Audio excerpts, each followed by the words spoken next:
Chapter 268. Catch him. Under the command of the leading tomb protector, the other tomb protectors behind him all placed their hands on their chests, and at the same time, a dazzling star rune appeared. At the same time, they also conjured their unique blaze fangs. Immediately after, the group of tomb protectors held their blaze fangs and rushed towards Noah's direction. Wait! Seeing the tomb protectors being so reckless, Yu Jianli too quickly called out. However, it was already too late to say anything. For a surpasser, a distance of 10 to 20 meters could be covered in the blink of an eye. Not to mention, as long as one could become a tomb protector, they were all at least rank 3 surpassers. With the speed of a rank 3 surpasser, when Yu Jianli too called out, they were already not far behind Noah. Turning his head, looking at the group of tomb protectors rushing towards him, Noah instantly activated his sensing ability and thoroughly investigated the strength of these tomb protectors. Other than the rank 4 surpasser who was standing at the door and giving orders to the tomb protectors, the rest of the tomb protectors were all rank 3 surpassers. Presumably, the other party must have been attracted by the commotion caused by Noah snatching the wild snake ring, right? Against a group of rank 3 surpassers, there were more than 20 to 30 of them. Even with his rank 4 surpassers, Noah would still need a long time to defeat all of them. Moreover, there was still a rank 4 surpasser and Yu Jianli too, who were eyeing him covetously. Being surrounded by such a group of people, it was not difficult to escape unscathed. However, if he wanted to escape unscathed and obtain the world fragment, it would be a bit difficult. Under the condition that the power of limit was not released. Bang! Just as the group of rank 3 tomb protectors were about to submerge Noah's figure, a terrifying surge of energy erupted from Noah's body like a violent storm. Magic power. After being strengthened by the Daybreak Star rune, 4 times, Noah's spirit had been strengthened, and his magic power had increased substantially. After a few months, the magic power that Noah had sealed under his limited ability finally flowed through Noah's body once again. After a few months, Noah had finally released all the power that had been limited within his body, erupting with his true strength. Dong! The magic power that had turned into a gust of wind seemed to have materialized, and it fiercely crashed into the charging tomb guardians.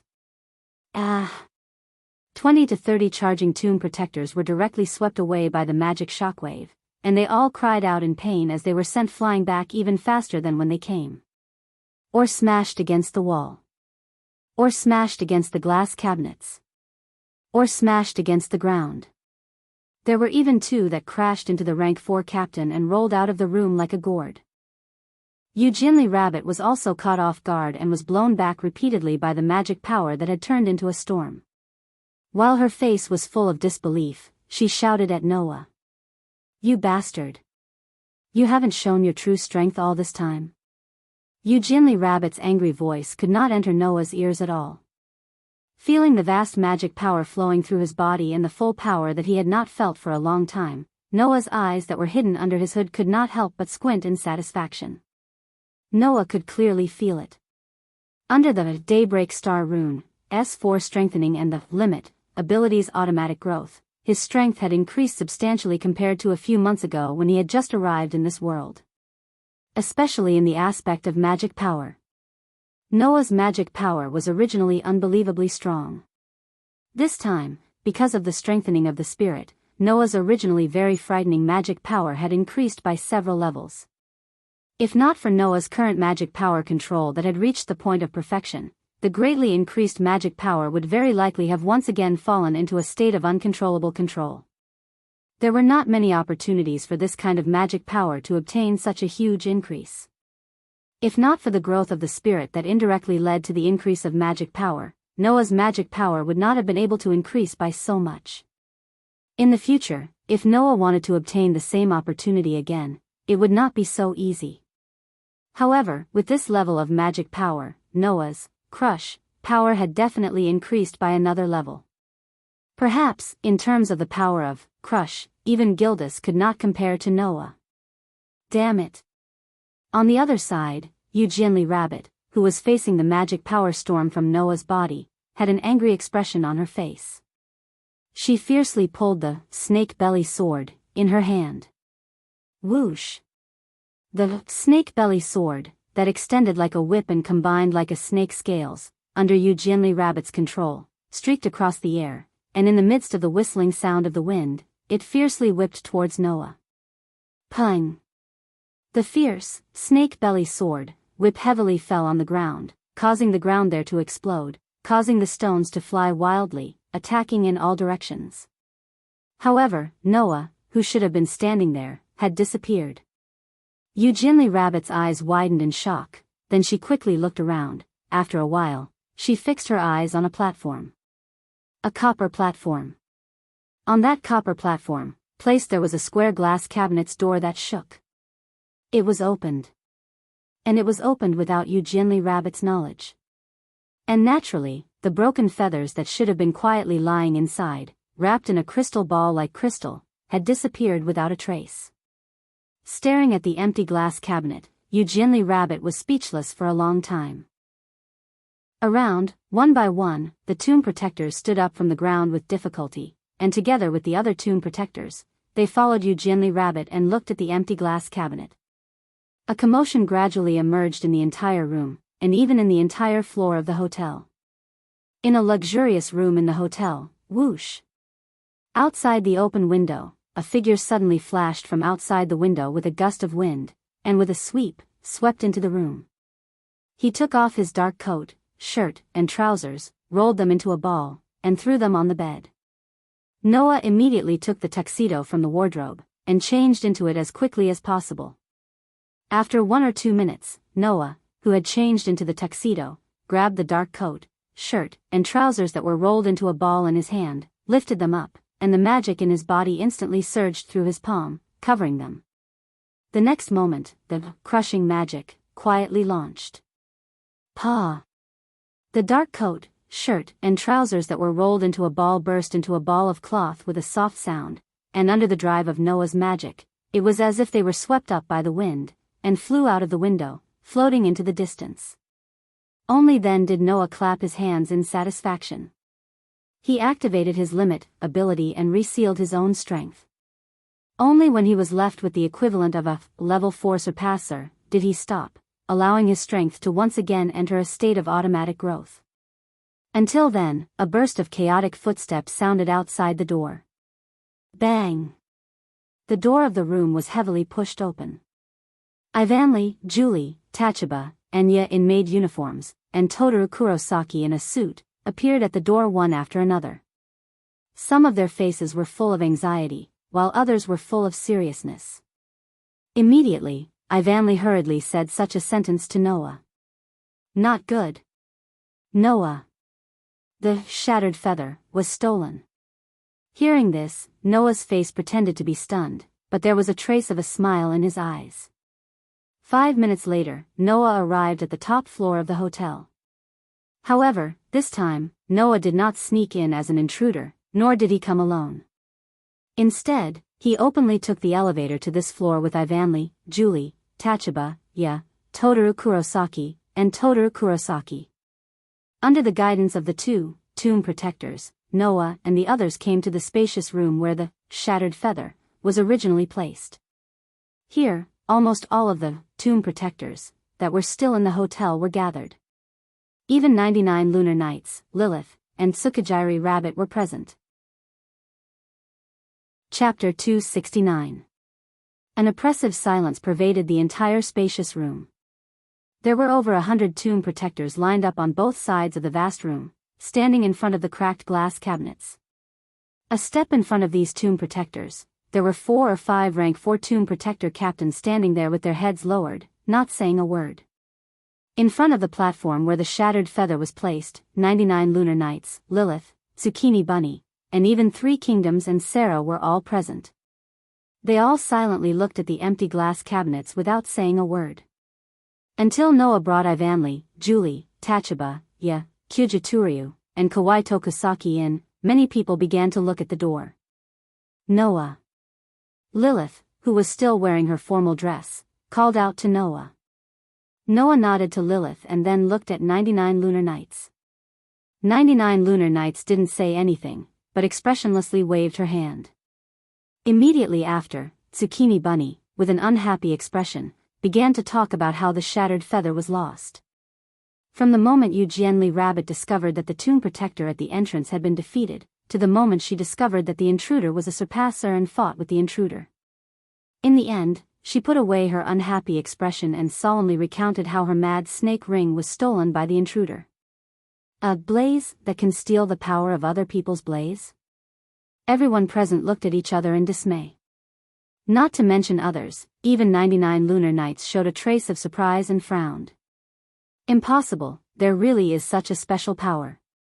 There is no way I don't know about the existence of such a person. 99 Lunar Knights was the highest person in charge of the Dawn organization. Although the number of surpassers trained by the Academy and the Dawn organization wasn't small, every surpasser was very precious, let alone a rank 4 surpasser. 99 Lunar Knights would definitely have these people under their control. And as the highest person in charge of the Dawn organization, 99 Lunar Knights held the lifeline of all surpassers, the Dawn Star Rune. If a surpasser wanted to ascend and increase their rank, they must first obtain 99 Lunar Knights' approval to give the surpasser the Dawn Star Rune to ascend. Therefore, 99 Lunar Knights was aware of all the level 3 transcendents who obtained the sublimation instrument to ascend to level 4. 99 Lunar Knights was also aware of the true strength of the Blaze Fong of the transcendents who successfully ascended to level 4. He knew it like the back of his hand. If a surpasser successfully ascended to rank 4, 99 Lunar Knights would know, and it was even more impossible not to know the true power of the surpasser's blaze. Since the intruder who took away Shattered Feather was a level 4 surpasser, even if he betrayed them, being able to successfully rise to level 4 meant that the intruder had gone through the ascension ritual. Since the surpasser had undergone the ascension ritual, the surpasser's blaze's true power would have been recorded. However, 99 Lunar Knights didn't know of any rank 4 blazing fangs that could steal the power of other people's blazing fangs. Therefore, 99 Lunar Knights' first reaction to Moonsight Glass Rabbit's words was disbelief, but his second reaction was to ponder. A blaze that could steal the power of other people's blaze? Since he could even plunder the power hidden in other people's souls, such a special soul, if he were to find him and train him, would it be possible for this person to reach the level of absolute duo?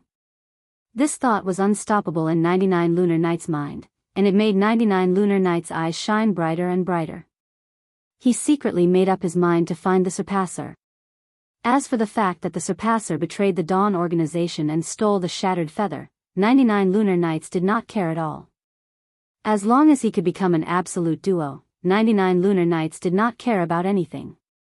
Even 99 Lunar Knights don't know about rank 4? That means the surpasser did not undergo the ascension ritual in the Dawn organization, right? Lilith, who did not know what 99 Lunar Knights was thinking, frowned. Is it possible that the surpasser stole the Dawn Star Rune? Unfortunately, there is no such possibility, 3 kingdoms indifferently replied. The Dawn Star Rune in the Dawn organization is controlled with the strictest methods. If it was lost, we would be the first to know. We did not receive any news that the Dawn Star Rune was lost, Moonsight Glass Rabbit shrugged, his face full of displeasure. Otherwise, it would not be so annoying. After saying this, the scene fell into an oppressive silence. 99 Lunar Knights, Lilith, Moonsight Glass Rabbit, and the others all muttered to themselves, clearly still considering all kinds of possibilities. On the other hand, Ivanli, Julie, Tachaba, Yuju Eturyu, Kawai Tokusaki, and the others were silent. They didn't know much about the Dawn organization, so they couldn't say anything at this time, let alone give their opinions. Noah, on the other hand, was happy that everyone had reached a dead end. He did not say anything, and also kept his mouth shut. He only vaguely glanced at Moonsight Glass Rabbit, whose face was full of displeasure, and laughed in his heart. In the battle with Moonsight Glass Rabbit, Noah only wanted to test the power of the Black Tea King. After all, even if Noah knew the effects of the Black Tea King before, he did not know the effects of the Black Tea King before he used it. Fortunately, Noah only wanted to test the Black Tea King, and Moonsight Glass Rabbit was not a real enemy. Otherwise, Moonsight Glass Rabbit would probably fly into a rage. Because if the Moonlight Glass Rabbit was a true enemy, Noah wouldn't have given up the mad snake ring that the Black Tea King plundered and let it return to the Moonlight Glass Rabbit's body. After thinking for a long time, Lilith could only bitterly smile and look at her tripping double blade. Noah, what do you think? Me? What can I think? All possibilities have been rejected by you, right? Noah spread out his hands. According to what you said, unless the intruder isn't a surpasser and doesn't need the daybreak star pattern to evolve, but is able to use the blaze, and is an existence similar to a surpasser, then this doubt can be resolved, right? Noah's words were completely perfunctory, and he wanted to confuse them. However, after hearing Noah's words, 99 lunar nights, Lilith, the 3 kingdoms, and Moonsight Glass Rabbit were all stunned. Another kind of existence similar to a surpasser? For a moment, 99 lunar nights, Lilith, and the others looked in Julie's direction, and then looked away. Julie's delicate body trembled slightly, and her face was still expressionless, but her pair of deep red eyes began to evade, and became very uncertain. At the scene, only Noah, who had the perception ability, noticed the change in 99 lunar nights, Lilith, and Julie. This made Noah slightly stunned, and he was a little surprised. Could it be that the reason he casually said actually had such a possibility? Another kind of existence similar to a surpasser? Is there really such an existence? Without waiting for Noah to think of anything, 99 lunar nights seemed to have thought it through, and she raised her head, and said to everyone. No matter what, the shattered feather has been lost, and what we need to do is continue to track down the thief. In addition, we need to cancel tomorrow's appreciation meeting. Everyone present looked at each other, and could only helplessly nod. There was no other way. This appreciation meeting was originally held for the sake of the shattered feather. Now that the shattered feather was missing, the appreciation meeting naturally could not be held, and Noah and the others' mission could be considered a failure. Suddenly, outside the door, a voice that was neither fast nor slow suddenly sounded. Even with such tight security, the shattered feather was still stolen. It seems that the ability of a surpasser has slightly disappointed me. As these words rang out, 2 figures slowly walked in from the outside and appeared at the entrance, entering the sight of all the people present who were looking over as if they were about to shoot off. Chapter 270. Da-da-da-da. This was the sound of a walking stick hitting the ground, mixed with the sound of footsteps. Under the gazes of over 100 people that filled the spacious room, Edward and Kay walked in step by step with a fake smile on their faces. Looking at Edward and Kay, who gradually walked into the room, many people revealed a blank expression. Who is that? Only 99 lunar nights, Lilith, Moonlit Glass Rabbit, and the 3 kingdoms group focused their gazes on Edward and Kay, who were slowly walking in, their eyes gradually fluctuating. Noah also narrowed his eyes, feeling the unfriendly atmosphere in the air, and curled his lips into a smile. Kay, who was 1 step behind Edward, raised his eyes and swept his gaze toward Noah. As for Kay's gaze, Noah directly ignored it, causing Kay's eyes to flash with a cold light. We meet again, Blaze Diabolica. In front of everyone, Edward leaned on his walking stick, looked around, and said, It seems that something very troublesome has happened here. Do you need me to provide you with some help? It's rare for Equipment Smith to be so enthusiastic. 99 lunar nights pursed her lips and smiled.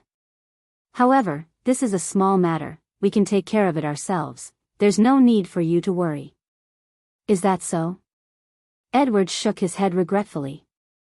If you need, I can send God's Destroyer to help at any time. Having Surpasser and God's Destroyer work together seems to be a very interesting thing. As he said that, Edward revealed a strange smile. How about having my God's Destroyer team and Tomb Protectors move out together? Just relying on that Surpasser power seems to be insufficient, no? Although Edward's words were not mocking, they were still full of provocation. However, because of the theft of Shattered Feather, even though the surrounding Tomb Protectors were somewhat angry, they could not refute and could only glare at Edward. Noah. Ivan and Julie, who didn't know Edward and didn't know what to do, subconsciously gathered around Noah and looked at him for help. Ya, on the other hand, hid behind Orange Bar, as if she was a little afraid. This caused Orange Bar to retreat a little, allowing it to distance herself from the center of the vile atmosphere. Noah glanced at 99 lunar nights and then at Edward, recalling Lilith's words. Edward used to be the second in command of the Dawn Organization's Development Bureau.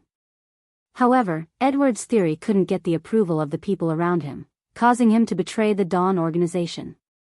Then, to the person in charge of the Daybreak Organization, 99 lunar nights, Edward was definitely an enemy and not a friend. He was definitely not someone she could get along with. However, what Edward said next wasn't in line with this judgment. "How is it?" Edward asked eagerly. "How about having the Surpasser and the God Destroyer cooperate?" 99th lunar night looked at the beaming Edward and said after a long while. "Master Technician, why are you so insistent on having the Surpasser and the God Destroyer cooperate? Isn't that good?" Edward chuckled. "My original purpose was to cooperate with you, which, wasn't it?" "Cooperate?" The surrounding tomb protectors were all stunned. Lilith, Eugenli Rabbit, and the others were also stunned. Even Ivanli, Julie, Tachibana, and Yo were surprised. Only Noah, who had a conversation with Edward before, understood the meaning of Edward's words. No. It wasn't just Noah. 99th lunar night also understood. "It's really surprising." After a moment of silence, 99th lunar night spoke softly. "I didn't expect that someone would propose the idea of the 7 luminaries working together. Interesting, isn't it?" Edward smiled. "Don't you think that my steel armor and your Daybreak Star rune are very suitable partners?" Without giving 99th lunar night time to answer, Edward spoke enthusiastically. "Originally, Surpassers are existences that surpass humans. They possess great strength that ordinary people cannot possess. If such Surpassers were to wear steel armor, or implant Daybreak Star patterns into God Destroyer, who have undergone rigorous training, and combine the strength of Surpassers and God Destroyer, what kind of level would that be?" Everyone can imagine. Unknowingly, Edward was no longer speaking to the 99th lunar night, but to the tomb guardians around him. Whether it's the Surpasser or the God Destroyer, they both have powerful strength. If the two are combined, that new strength will reach a terrifying level. With the power of the Surpasser and the God Destroyer, your power will surpass all other life forms. With the power of the Surpasser and the God Destroyer, you can annihilate everything. With the power of Surpasser and God Destroyer, even if it's a god, you can still dominate. At that time, the real God Destroyer troop will be completed. Don't tell me you're not tempted. In the spacious room, facing the excited old man who made such a declaration, the group of tomb guardians looked at each other in dismay. Surpass God? Is that why it's called the God Destroyer? How powerful will it be? Unimaginable. It's really unimaginable. Will the combination of the Surpasser and the God Destroyer really work? The tomb guardians, who had strict military order and would never discuss without order in this kind of situation, were moved by Edward's theory. They forgot about order and started to quarrel. Seeing this situation, Lilith, Eugenli Bunny, and the others had a troubled expression on their faces. 99th lunar night was silent. Ivan and Julie couldn't help but reach out and grab Noah's clothes. Their faces showed uneasiness. Ye trembled and hid behind Orange Bar. Even Orange Bar was frowning, not knowing what to do. Evidently, the group of young ladies were also caught off guard by this situation. After all, this wasn't something they could come into contact with right now. Noah reached out his hand and gently patted the back of Ivan and Julia's hands that were on the corner of his shirt, comforting the two girls. Looking at Edward's happy expression and the hidden pride in his eyes, Noah's eyes turned cold. At first, Noah planned to stand by and watch. But since even Ivan and Julie were affected by Edward, if he didn't strike a blow at this dreamy old man, Noah wouldn't be Noah. "I say, Mr. Equipment Smith," Noah said indifferently. "Are you really one of the 7 luminaries?" "Oh. Do you know about the 7 luminaries?" Edward was stunned for a moment, then he smiled. "Why do you ask?" Because isn't the seven luminaries the title of the sages with the goal of absolute duo? Noah shrugged. But no matter how you look at it, your ideas and inventions are only in pursuit of power on the surface. It doesn't match the absolute duo that exerts the power of the soul to the extreme, right? Edward's smile disappeared. But Noah didn't let him go just like that. Deviating from the absolute theme, you have already failed in your duty. The title of seven luminaries is no longer suitable for you. You should give it up. In front of Edward, Noah said this with a calm face.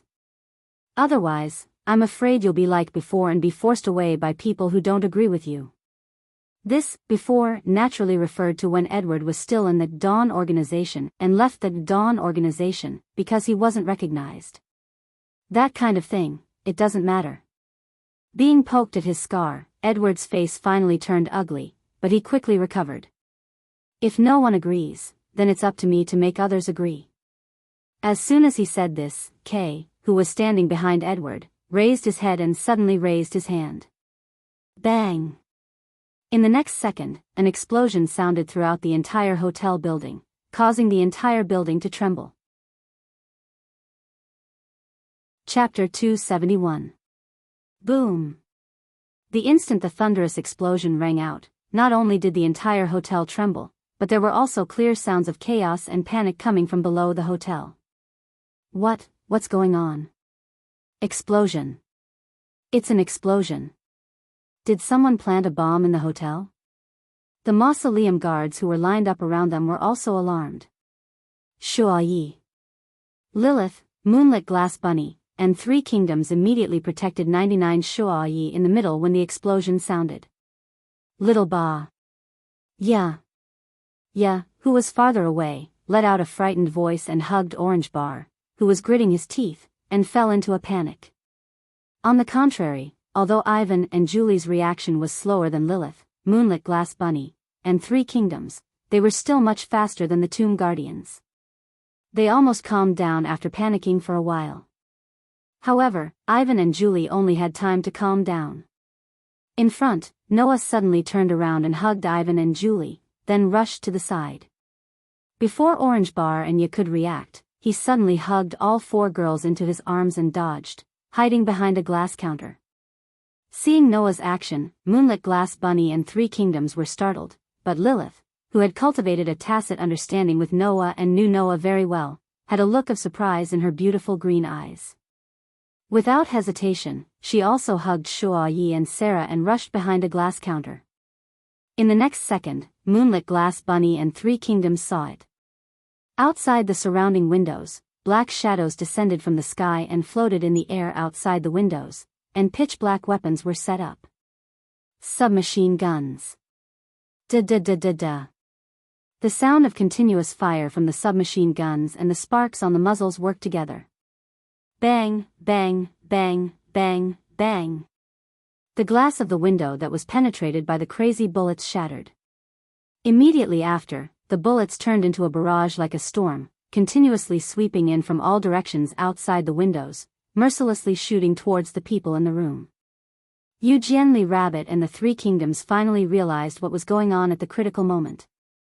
At the same time, they rolled on the ground and hid behind the glass counter. Bang, bang, bang, bang, bang. The bullets landed on the glass counters one by one, shattering the glass on top of them. Suddenly, the glass shards flew around, and some of the collections that were originally placed in the counter were shot through by the bullets, and fell to the ground with a crackling sound. Quick! Find something to hide behind. Hide! On the other hand, some of the tomb protectors were shot because they couldn't react in time, while some were lucky enough to escape. They quickly picked up the wounded closest to them, and under the orders of the 4 or 5 rank 4 captains, they hid behind cover. If it weren't for the protection of these 4 or 5 rank 4 captains, the number of tomb protectors would have definitely increased by now. After all, even though he could more or less see the trajectory of the bullet when he reached level 3, he could only successfully dodge the bullet when he reached level 4. Under the situation where the bullets were fired from all directions, only the 4 or 5 rank 4 captains had the ability to deal with it. They also showed good battlefield discipline, and took care of the tomb protectors in time, allowing the tomb protectors to escape. Among them, Yuju Etuyu and Oki Hokusaki were lucky enough to react in time, and hid behind a counter, avoiding the fate of being hit by the bullets. However, although there were no deaths so far, there were quite a number of people who were injured. In addition to the sound of submachine gun fire, glass shards, and the shattering of collectibles, the entire vast room was filled with the screams of many people. Ah! Behind the glass counter, Ya buried her head in Noah's arms, and kept screaming in fear. Not to mention Ya, except for Julie, Ivanli and Tachibana also showed a hint of fear on their faces, and subconsciously grabbed Noah's clothes tightly. Before today, whether it was Ivanli, Tachibana, or Ya, they were all students who were not even 18 years old. Even if Haolang Academy taught combat skills, after graduation, they would join the Dawn organization and become tomb protectors. They would have to fight against all kinds of villains in order to crack down on crimes. It was inevitable that they would encounter such a dangerous battlefield, but that was a matter for the future. Now, it had only been a few months since they entered Haolang Academy. Even if they were used to fighting, the group of girls was not used to the battlefield yet. Not to mention, now was a critical moment where they could lose their lives at any time, so it was inevitable that they would panic. Julie, on the other hand, was still calm from beginning to end. She even poked her head out from Noah's arms, and her deep red eyes vigilantly scanned the entire room. After a while, except for the timid Ya, Ivanli and Tachibana finally displayed the excellent combat skills they had trained in the academy. They suppressed the panic in their hearts and forced themselves to calm down. At this time, the shooting of the submachine gun also stopped.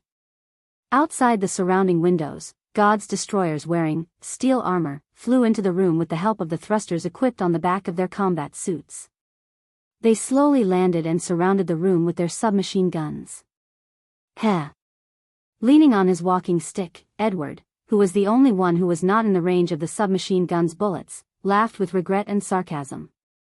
Even if the surpassers have the power to surpass humans, they are still just a group of people who graduated from a school full of impurities. Can they really not be compared to soldiers who were born purely for the sake of battle? Go! Kay, who was standing behind Edward, ordered coldly. Capture the 99th lunar night and the eldest daughter of the Bristol family. Hearing this, the people hiding behind the counters understood what was going on.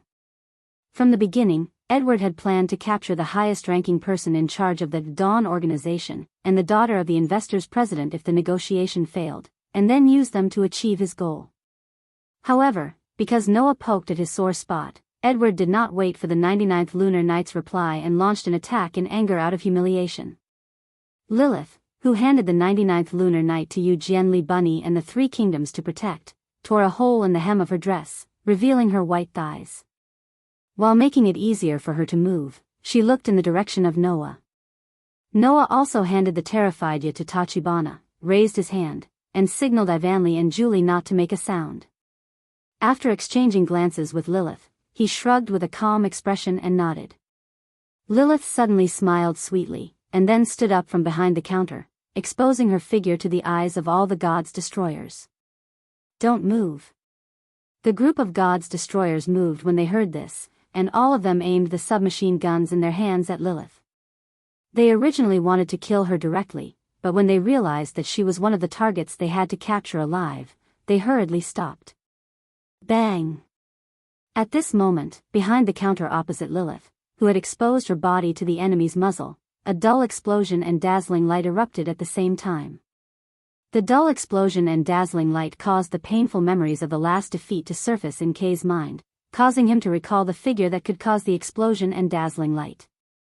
His face was shocked. Not good. However, it was already too late to react at this time. Behind the counter that emitted a dull explosion and a dazzling light, a figure shot out like a meteor. There was a vortex-like brilliance under his feet. He streaked across the space and disappeared in a flash. When the meteor-like figure with the whirlpool-like brilliance under its feet appeared again, it was already in front of Edward. Edward turned pale with fright. Kay, who was standing behind Edward, narrowed his eyes to the size of a needle tip. Gotcha. Immediately after, the figure in front of Edward held up a revolver with rippling white lines and pressed it against Edward's forehead. Chapter 272. The entire place suddenly went silent.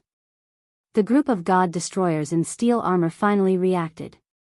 Just as they were about to turn the direction of the submachine guns in their hands and aim at the figure that was holding the revolver against the shocked Edward, Kay's cold voice rang out.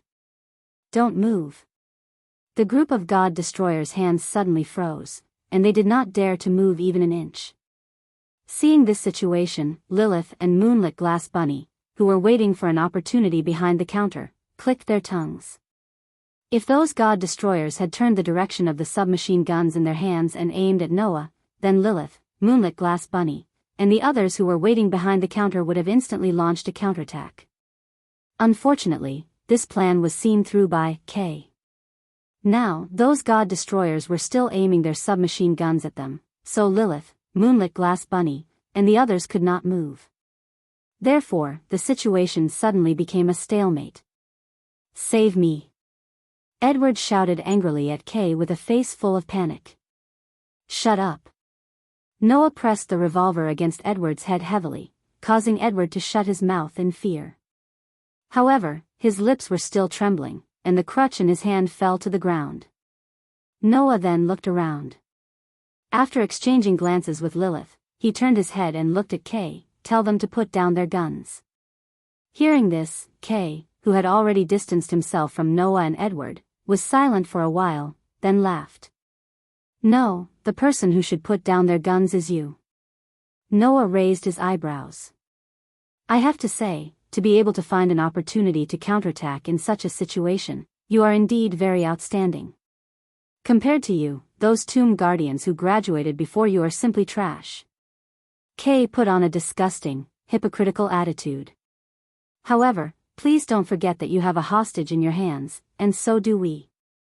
After saying this, Kay waved his hand slightly, and the surrounding God destroyers immediately raised their submachine guns and aimed at Lilith, who was the only one exposed outside the counter. Lilith's face fell. Noah also frowned. Only Kay had a victorious smile on his face as he shrugged. "For the sake of the eldest daughter of the Britos family, and for the sake of your classmates and companions, I'm sorry, but could you please put down the gun in your hand?" As he said this, Kay stared at Noah. His body tensed up to prevent Noah from suddenly exploding and creating more problems.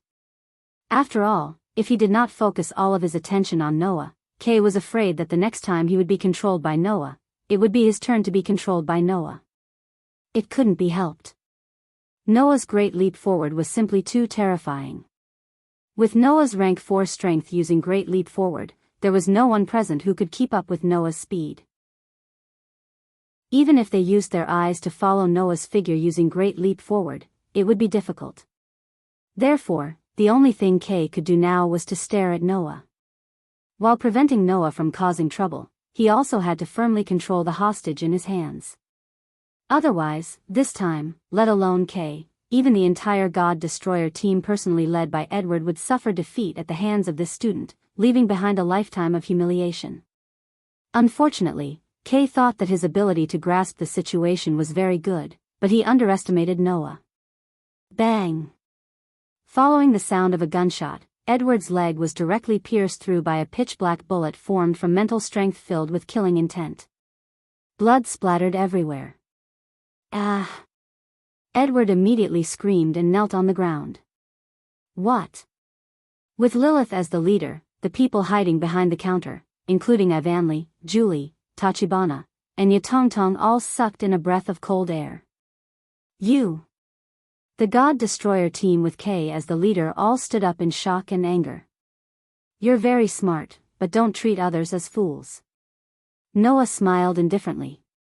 The revolver in his hand was once again pressed against the head of the screaming Edward who was kneeling on the ground.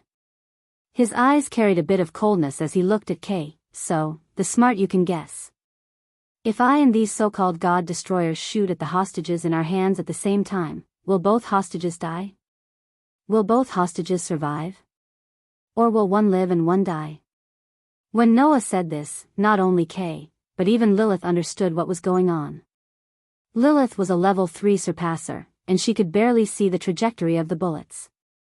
In this kind of situation, if the god destroyers opened fire, Lilith might not be able to avoid all the bullets even if she tried her best. However, she could still pay a small price in exchange for a chance to live. Compared to Lilith, Edward was just an ordinary person, and an old man at that. If both sides opened fire at the same time, in the end, Lilith could pay a small price in exchange for a chance to live. But Edward was definitely going to die. Kay's expression gradually darkened, but after a while, he regained his composure. The celebrities downstairs are also under our control. And then? Noah looked at Kay with a smile that wasn't a smile. He looked at Kay with an even more composed expression. Do you want to use the lives of those celebrities who have nothing to do with me to accompany the life of the technician who invented steel installation and gave you power? After throwing out this sentence, Kay didn't say anything else. He looked at Noah, and the atmosphere slowly became oppressive. You really aren't an easy person to deal with. After a while, Kay slightly raised his eyes and said coldly, "What will make you let them go?" Noah curled his lips and smiled. He didn't pay attention to Kay, but turned his head and looked at Lilith. Lilith immediately understood and whispered to Moonlit Glass Rabbit and Three Kingdoms. "Take New Moon and leave this place." Moonlit Glass Rabbit immediately curled her lips in displeasure, as if she was very dissatisfied that she had to leave. Three Kingdoms didn't hesitate at all. He brought the silent 99 lunar nights from behind the counter and moved in the direction of the door. "What? You don't want to leave?" Moonlit Glass Rabbit also got up from behind the counter and shouted at the tomb protectors hiding behind the counter with a nasty tone. "Take the wounded. All of you, leave. All of you, leave." The few rank 4 captains clenched their teeth and gave the order for all the tomb protectors to come out from behind the counter. They followed behind 99 lunar nights, Moonlight Glass Rabbit, and the Three Kingdoms and left the place. Noah, Ivanli, Julie, Tachibana, and you seem to want to stay. Even Yujue Turyu and Kue Hokusaki stood up with a determined expression. "All of you, leave. Don't leave a single one here." Noah threw out these words without turning his head. "Don't forget what this guy said. The celebrities downstairs are also being controlled. There must be other god destroyers there. I'll leave those people to you. You can't do anything here." The group of people hesitated. "Let's go." The one who said this was Julie, who had been staring at Noah's back. "Leave this place to Noah." "Noah." Ivanli seemed to be struggling and hesitating. After a while, he clenched his teeth and nodded. "Let's go." "Noah." He muttered worriedly. "Be careful." Tachibana only said this solemnly. Instead, he took the lead, held Ya's hand, and ran towards the door. Ivanli and Julie glanced at Noah, then lowered their heads and followed Tachibana out of the room. "Sarah." At this moment, Lilith opened her mouth again. "You leave too." "Young mistress." Sarah was shocked. "Don't make me say it again." Lilith waved at Sarah, but her eyes were fixed on Noah. "My partner hasn't left. I can't leave." "Young mistress." Sarah's expression changed. Finally, she gave up and bowed to Lilith before leaving the scene. In the spacious room, other than Noah and Lilith, only Edward, Kay, and a group of god destroyers were left. "Are you satisfied?" Kay's expression was somewhat gloomy. "Can I ask you to let him go?" Noah didn't answer. Instead, he violently pulled up Edward, who was still kneeling on the ground and holding his thigh, and pressed the revolver against his temple. Then, Noah's voice echoed in the air. "Rooftop." Chapter 273. Whoosh. The wind from the building whistled across the vast rooftop like a gust of wind, causing the temperature in the air to drop significantly. Bang! At a certain moment, the rooftop door was heavily opened. Noah pressed a revolver against Edward's temple and pressed down on the limping Edward as he walked in with Lilith. At the same time, a group of God's destroyers with submachine guns swarmed in from outside the door and surrounded Noah and Lilith in a semicircle. They were still holding the submachine guns in their hands, but none of them dared to open fire, causing the crowd to be filled with a thick atmosphere of hesitation. Kay was the last to arrive on the rooftop. The fake smile on his handsome face had long disappeared. Kay stared at Noah expressionlessly as he walked out of the crowd and came to the front of the God's Destroyer unit. However, Noah still didn't look at Kay and his gaze fell on the center of the rooftop. There, a large military transport aircraft was parked in a designated circle. It was the transportation vehicle used to transport the God's Destroyer unit. The reason why the God's Destroyer unit would descend from the sky and arrive outside the window of the room where the important items were placed was because of this aircraft. Most likely, when Edward brought Kay to the 99th lunar night to discuss the matter of cooperation, this military transport aircraft openly flew over from the sky and landed on the rooftop of the hotel, allowing the God's Destroyer team inside to attack while waiting for Kay's instructions. We were too careless. Lilith, who was next to Noah, said with a face full of unwillingness. I should have known that the enemy would most likely attack from the sky. From the moment the appreciation convention was announced, Lilith had already guessed that today or tomorrow wouldn't be too peaceful. This guess was only confirmed when she heard it from Noah. After Edward arrived here, Lilith and the Dawn Organization's tomb guardians all increased their vigilance. Unfortunately, in the end, not only did Lilith not expect the shattered feather to be stolen by an insider, she also didn't expect the enemy to fly from the sky and launch an attack. In this regard, Noah shook his head. It's not just from the air. There must be some who came with Edward and Kay, but they snuck in. That was why there was a bomb planted in the hotel. That was why the infiltrators had immediately taken control of the celebrities in the hotel after detonating the bomb. They were probably planning to use those celebrities as hostages to force 99 lunar nights and Lilith to submit if the surprise attack didn't succeed. Come to think of it, after the matter was settled, Edward and Kay would probably force 99 lunar nights and Lilith to board the military transport aircraft and leave this place once again. After all, this was the territory of the Dawn Organization.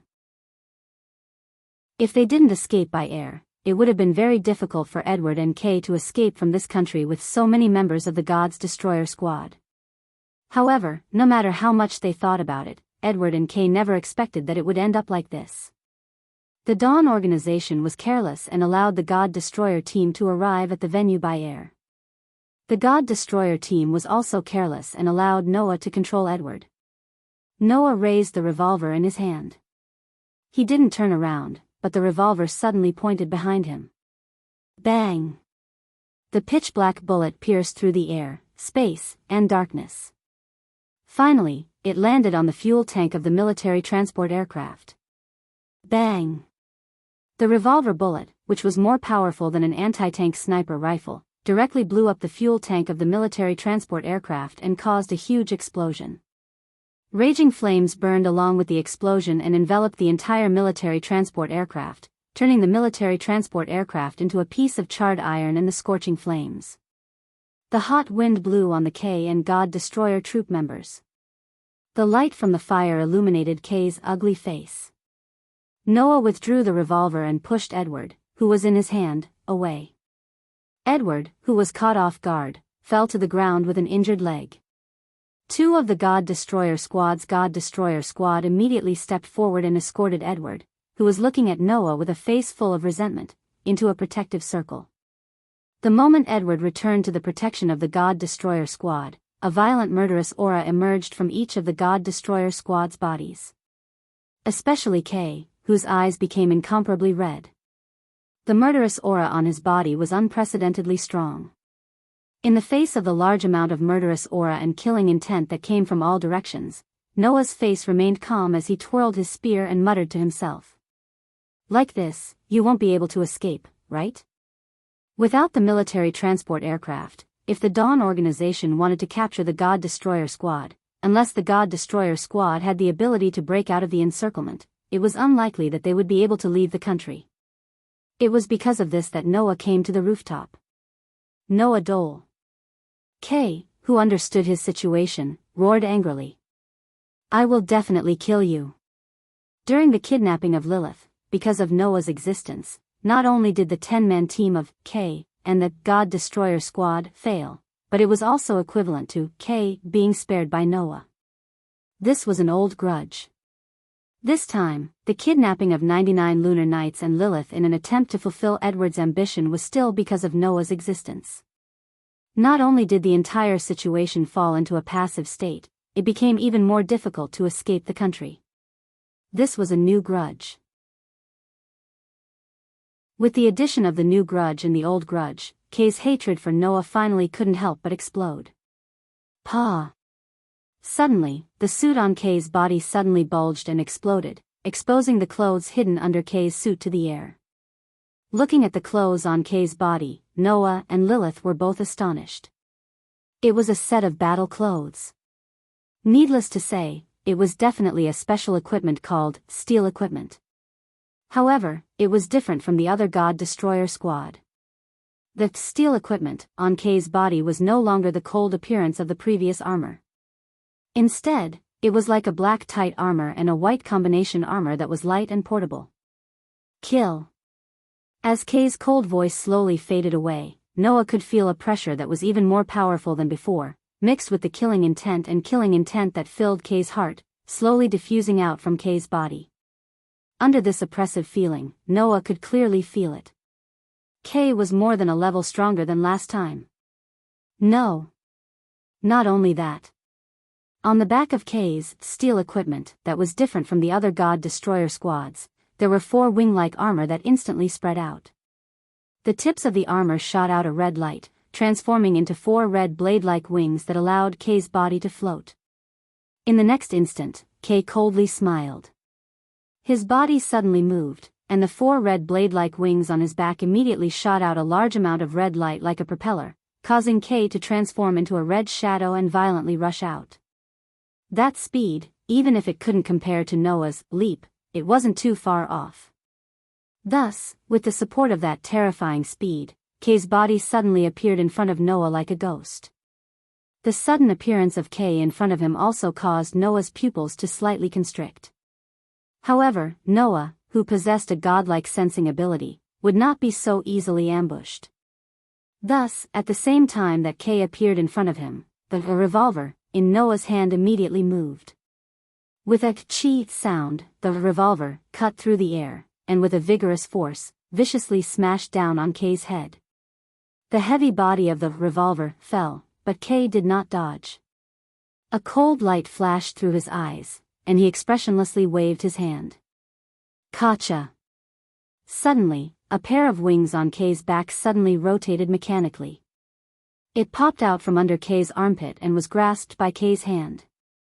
At this moment, the wing-like equipment shooting out a red light turned into a real weapon, light blade. Clang! Immediately after, the light blade, that was composed of red light, like a laser lightsaber, forcibly collided with the body of the revolver that was smashing down, causing a crisp sound to ring out. The revolver and the light blade collided. Chi chi chi chi. Intense sparks burst out, illuminating Noah and Kay's faces. Chapter 274. Kay was indeed completely different from the last time. Not to mention the armored steel on his body and the wings on his back that could transform into light blades, just from the light blade that collided with the revolver. The oppressive power that was transmitted from the light blade was something that Kay definitely did not possess last time. This made Noah slightly wrinkle his eyebrows. Kay, who was in front of Noah, sneered. He extended his other hand and the remaining 3 wings on his back once again sprung out like a machine with a "kacha" sound, transforming into another light blade that was held in Kay's hand. Like a bolt of lightning, the light blade in Kay's hand directly pierced towards Noah's heart.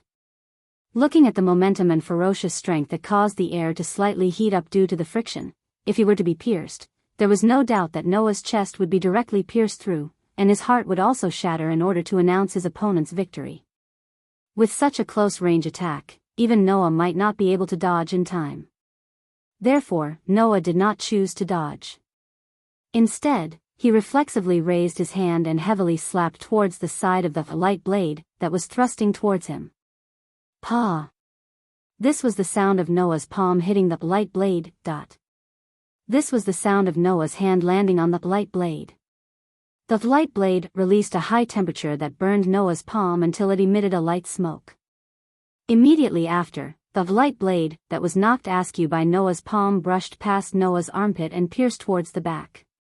Feeling the high temperature of the light blade coming from his armpit, Noah's eyes flashed with a hint of sharpness, and the hand that was holding the gun fiercely shook. Dang! With the sound of steel colliding with steel, Kay was sent flying backwards. However, he relied on the propeller-like wings on his back to hover in mid-air and stopped above the rooftop. From Kay's surprise attack to Noah sending Kay flying, the entire process took less than 3 seconds. It wasn't until Kay was above the rooftop that Lilith finally reacted. She materialized her rifle and aimed it at Kay in midair. Her eyes were filled with shock.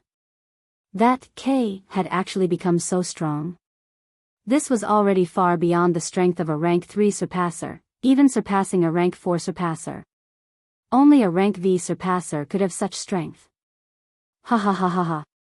Under the protection of a group of god destroyers, Edward let out an excited and resentful laugh. Do you see that? This is the power of the new steel installation and death feathers. A new steel suit. Lilith couldn't help but look at the brand new battle suit on Kay's body. Death feathers? Noah, on the other hand, looked at the wing-like equipment on Kay's back that was emitting a large amount of red light. Our God Destroyer steel installation has been completely adjusted. It's no longer a half-finished product like last time. My steel installation is an exclusive steel installation that was specially made for me. It's not something a normal steel installation can compare to. Kay, who was hovering in mid-air, laughed sinisterly. In addition to the external equipment death feathers that was developed to complement the steel installation in battle, I'm already different from last time. Different. It was really different. After equipping the steel installation and death feathers that were specially made for him, with Kay's current strength, even the rank V moonlit glass hair might not be his opponent. Come. Noah Dole. Kay's face began to show madness.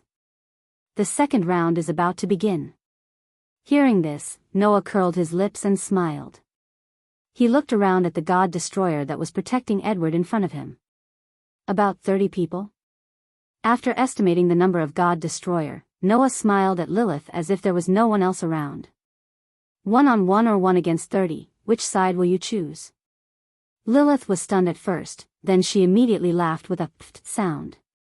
Wasn't this the same as the last time when they faced off against Kay and the God Destroyer team? However, at that time, it was 1-on-1 and 1 against 3. This time, it was 1-on-1 and 1 against 30. Therefore, Lilith looked at Noah with a gentle gaze. Then, which side will you choose? Of course, the side that's more annoying and troublesome, Noah shrugged and said. After all, you're my important partner, aren't you? The smile on Lilith's face became more and more beautiful. That's true. The conversation was the same as the last time. However, the feelings that outsiders could not detect were rolling in the hearts of Noah and Lilith. Then, let the ball begin. Lilith raised the rifle in her hand with one hand and pointed it at the 30 God Destroyer in front of her. She had the same confident smile on her face as she declared. Before my partner returns, I'd like to ask you to dance a song with me. Noah slowly walked forward and looked at Kay, who had a gloomy expression. His voice echoed in the surroundings. Present a performance. Magician. The incantation to release the true power hidden in the soul echoed throughout the sky above the rooftop. Bang! The revolver in Noah's hand exploded and turned into pieces of black fragments. Like a whirlwind, they flew into the air, contracted, expanded, and circled back together. Not long after, 7 black rings in the shape of the crosshairs floated above Noah's head. Snap! Under the gaze of Kay, who suddenly narrowed his eyes, Noah gently snapped his fingers. Gotcha! The 7 black rings with horns that floated above Noah's head immediately disintegrated and reformed. After a rotation, they turned into a huge heavy cannon. Whang! Light appeared from the surrounding space. As if it was being absorbed, it shrunk into the muzzle of the heavy cannon. Kay's expression finally changed. Bang! At this moment, the light that gathered at the muzzle of the heavy cannon directly exploded and turned into a dark green beam of light. It shot out from the muzzle of the heavy cannon and directly pierced through the air as it rushed toward Kay. Hiya! Looking at the incoming beam of light, Kay roared and stretched out his hand. A pair of wings immediately popped out from the death feathers on his back. However, this time, the death feathers did not turn into a light blade, but a laser gun. Following Kay's roar, the red light at the muzzle of the laser gun in his hands suddenly surged. A red beam of light that was almost the same as the beam of light shot out. It rubbed against the air like a meteor and fiercely collided with the beam of light that was shooting toward him. The 2 beams of light that contained extremely terrifying power collided with a loud bang. An ear-piercing explosion suddenly resounded in the sky like thunder, causing many of the God Destroyer soldiers' minds to go blank. Lilith, who had seized the opportunity, attacked them head-on. In the sky, flames suddenly appeared. Despicable. I didn't expect you to have the same power as the Death Feathers. Kay, who originally had victory in his grasp, was like a beast that was about to die. He roared while holding the 2 guns that were ejected from the Death Feathers, and madly fired at Noah below. Shio shio shio shio shio. The bullets that were shot out from the Death Feathers guns were not normal bullets, but red light bullets. They were like small bombs that pierced through space and turned into red dots that shot toward Noah below. In response, Noah stood in the same spot without moving. Once again, he snapped his fingers with a snap sound. Kacha! The heavy cannon that was suspended above Noah's head broke down and reformed in a cracking sound. In a short moment, it turned into a black hole-like jet port. Bang! Immediately after, a scorching flame surged out from the magician jet port and turned into a beam of fire that enveloped all the light bullets that were attacking. Bang, bang, bang, bang, bang. In a series of low explosive sounds, the light bullets that were enveloped by the beam of fire were all detonated in the flames. Rings of fire exploded and were completely annihilated. Whoosh! The impact of the shockwave was like a ripple that spread out from the rooftop. It was mixed with the wind and blew in all directions. The scorching flames illuminated the entire rooftop and the night sky, revealing the battle between the magician and the Death Feathers. Chapter 275. Die. Accompanied by Kay's angry yell, 3 bright red beams of light fell like meteors, bringing with them a whistling sound as they suddenly shot out. The 3 bright red beams of light were like 3 red lines. As they violently crossed each other, they just happened to completely cover all of Noah's escape routes. Clearly, Kay's control over external equipment like the Death Feather had already reached an extremely proficient level. That was also because he had painstakingly honed it in order to seek revenge on Noah. It was also because of this that Kay was so angry when he saw that Noah's magician had similar properties to the Death Feather. In order to defeat his opponent, he had painstakingly honed his Death Feather, all for the sake of revenge. In the end, he discovered that his opponent also had the same power. There was nothing more hateful than this. Unfortunately, Kay had overestimated his Death Feather and underestimated the magician. Although the Death Feather and the magician were similar existences, compared to the Death Feather, the magician's power was undoubtedly stronger. This was because not only could the Death Feather transform into a light blade or a laser gun, the magician could also transform into various other forms, possessing various properties and effects. Myriad of changes. This was a power that the Death Feather absolutely did not possess. Kacha! With a calm expression, Noah lightly waved his hand. The black hole-like ejector above his head immediately rotated and disintegrated, turning into 3 smaller ejectors. In the instant that the air around the ejector slightly vibrated, 3 blazing red beams of fire quickly condensed and formed. With a spiral, they suddenly shot out, fiercely colliding with the 3 incoming red beams of light under the night sky. Boom, boom, boom. The beams of light and fire collided. It was as if bright fireworks were blooming in the night sky. Amidst the sounds of explosions that made people's hearts violently shrink, sparks and flames filled the sky. It's not over yet. Kay, whose eyes were incomparably red, roared as he controlled the wings of death on his back. The boundless red light that surged out from the wings of death on his back suddenly fluctuated and quickly wriggled. A moment later, it actually condensed into a pillar-like light blade. However, Kay didn't grab hold of this huge light blade. Instead, he let it float in the air and slowly rotate until it floated above his head. The red light on the blade's surface condensed a terrifying amount of energy, causing the red light to expand greatly. Noah narrowed his eyes and finally moved. Da-da. With 2 clear sounds of hitting the ground, Noah abruptly leaped back and retreated a distance. In the process of retreating, Noah even stretched out his index and middle fingers and raised them toward the sky. Buzz. As Noah moved, the magician began to reassemble from the 3 black hole-like nozzles, forming a triangular black instrument. Phew. The sound of something breaking through the air rang out. One by one, the black triangular instruments flew out like streams of light, leaving behind streaks of starlight. Like a light pen, they carved out a precise geometric pattern in the air, causing the precise geometric pattern to blossom with a burst of bright light, as if it was a dazzling sun. Looking at the marvelous geometric pattern in front of Noah and the dazzling light exploding from it, K's expression became very uncertain. Regarding the fact that after his equipment had been adjusted and made according to his own exclusive armor steel and wings of death, his strength had greatly increased and he was unable to easily take down Noah, K felt incomparably angry. However, K couldn't help but admit that even if he didn't take into account the fact that he was a level 4 surpasser, Noah's combat experience, combat skills, and combat methods were truly endless. It was like a bottomless pit, making it impossible for others to see through his true strength. Therefore, no matter how angry K was in his heart, he constantly reminded himself that he had to be cautious. In order to deal with an opponent with endless methods, K could only think of one method. I have to end this quickly.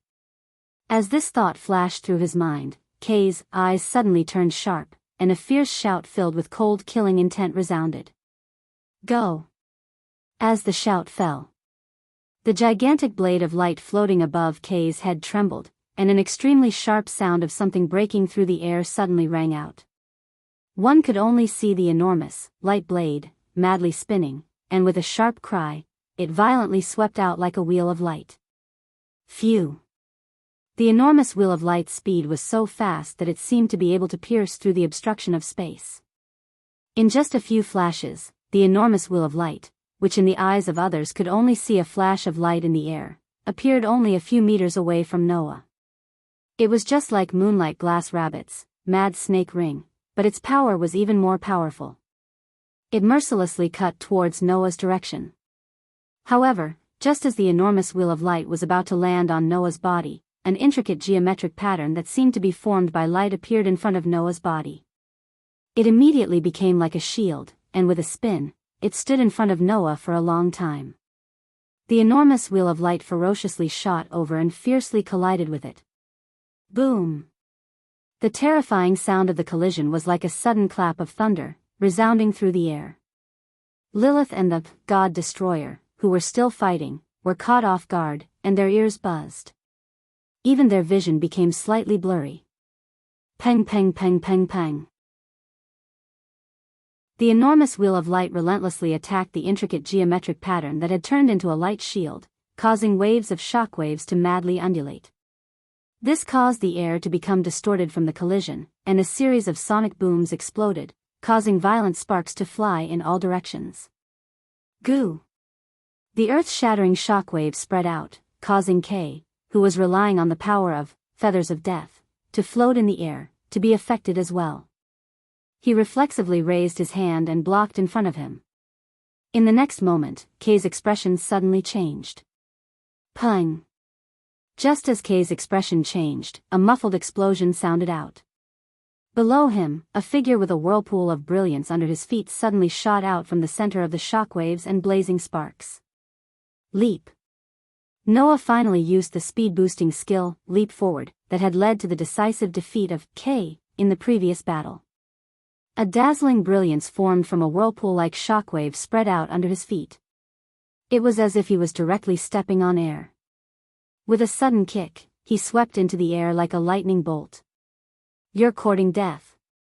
Seeing that Noah actually dared to directly rush into the air, Kay immediately let out an angry laugh. With feathers of death, not only did he have the ability to fly, he also had abnormally strong mobility. It could be said that the sky had completely become Kay's domain. Noah rushing into the air like this was no different from courting death. However, in the next moment, the angry smile on Kay's face stiffened. Dong! Noah, who had rushed into the air, suddenly turned his body, and a whirlpool of brilliance appeared under his feet. It was as if he was really stepping on flat ground, and in the midst of the sonic boom, he fiercely stepped on the air and suddenly flew in another direction. The principle of leap was the same as annihilation strike, using the shockwaves to accelerate one's movement. It was not impossible to think of it as a propeller installed on the soles of one's feet. Naturally, Noah could also use the technique of leap to create shockwaves, and use the momentum of the shockwaves to change direction in midair. That's right. It was as if he was stepping on air. Dong dong dong dong. Amidst the sonic booms, Noah's feet, which were filled with a dazzling light due to the Great Leap Forward technique, kept stomping on the air, causing Noah's figure to turn into a ray of light. He kept changing his direction, leaving behind afterimages, as if he was flying from all directions. While Kay was absent-minded for a moment, a dazzling brilliance suddenly appeared behind him. Feeling the strong wind coming from behind him, Kay's face showed a hint of shock. Immediately after, a fist that was similar to a whirlpool of resplendent light instantly arrived like a bolt of lightning and heavily landed on Kay's back. Pung! A muffled sound shook the night sky. Poochie! A mouthful of dark red blood violently spurted out from Kay's mouth, turning into a flower of blood that spread to the horizon. Chapter 276. Pung! Amidst the ear-piercing sound, Kay, who had spat out a mouthful of blood, fell from the night sky like a kite with its string cut. Like a piece of trash, he heavily smashed into a corner of the rooftop. Pung! The rooftop's floor cracked open from the impact. Gravel flew up like water splashing in all directions. Damn it! Feeling the intense pain coming from his back, Kay let out a furious roar. He wiped the blood from the corner of his mouth, and just as he was about to struggle up from the ground, a sharp sound of something breaking through the air reverberated through the air. Kay's heart trembled. He felt an intense sense of danger, but he only had enough time to flip over. Immediately after, a burst of light filled his vision. It was the same as the Death Feather's light blade. However, it didn't look like a blade, but more like a needle. It was a pitch-black light blade that extended from 4 pitch-black cylindrical handles. Accompanied by the sound of the wind, 4 pitch-black lightsabers extended from the pitch-black cylindrical handles fell from the sky. Kay's eyes were about to pop out of their sockets as the lightsabers cut through the air and landed on his body. Chi chi chi chi. Following the crisp tearing sounds, the 4 pitch-black light blades were like real giant needles. They mercilessly pierced through Kay's 4 limbs. While crimson blood spurted out, Kay's body was firmly nailed to the ground. Ah! The intense pain from his hands and feet made Kay cry out in pain. He once again spat out a mouthful of blood. The exclusive steel equipment worn by Kay was undoubtedly more suitable for Kay than the ordinary steel equipment, and its performance was also much better than the normal steel equipment. It gave Kay a physical strength that was comparable to a rank 4 surpasser. Its defense and hardness were also much higher than the average steel armor. Thus, although the power of Noah's annihilation strike was very strong, it was only used with the strength of a level 4 surpasser. It only caused some damage to K, but it didn't really make him lose his ability to fight. However, it was different for the light needles formed by the magicians. K, whose 4 limbs had been pierced, was unable to continue fighting even if he wasn't fatally wounded. K had originally wanted to end the battle quickly, but in the end, he was defeated by Noah even faster.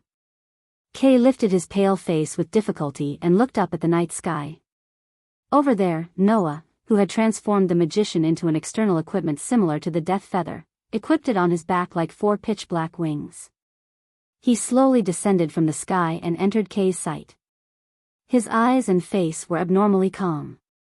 This calmness deeply stimulated him.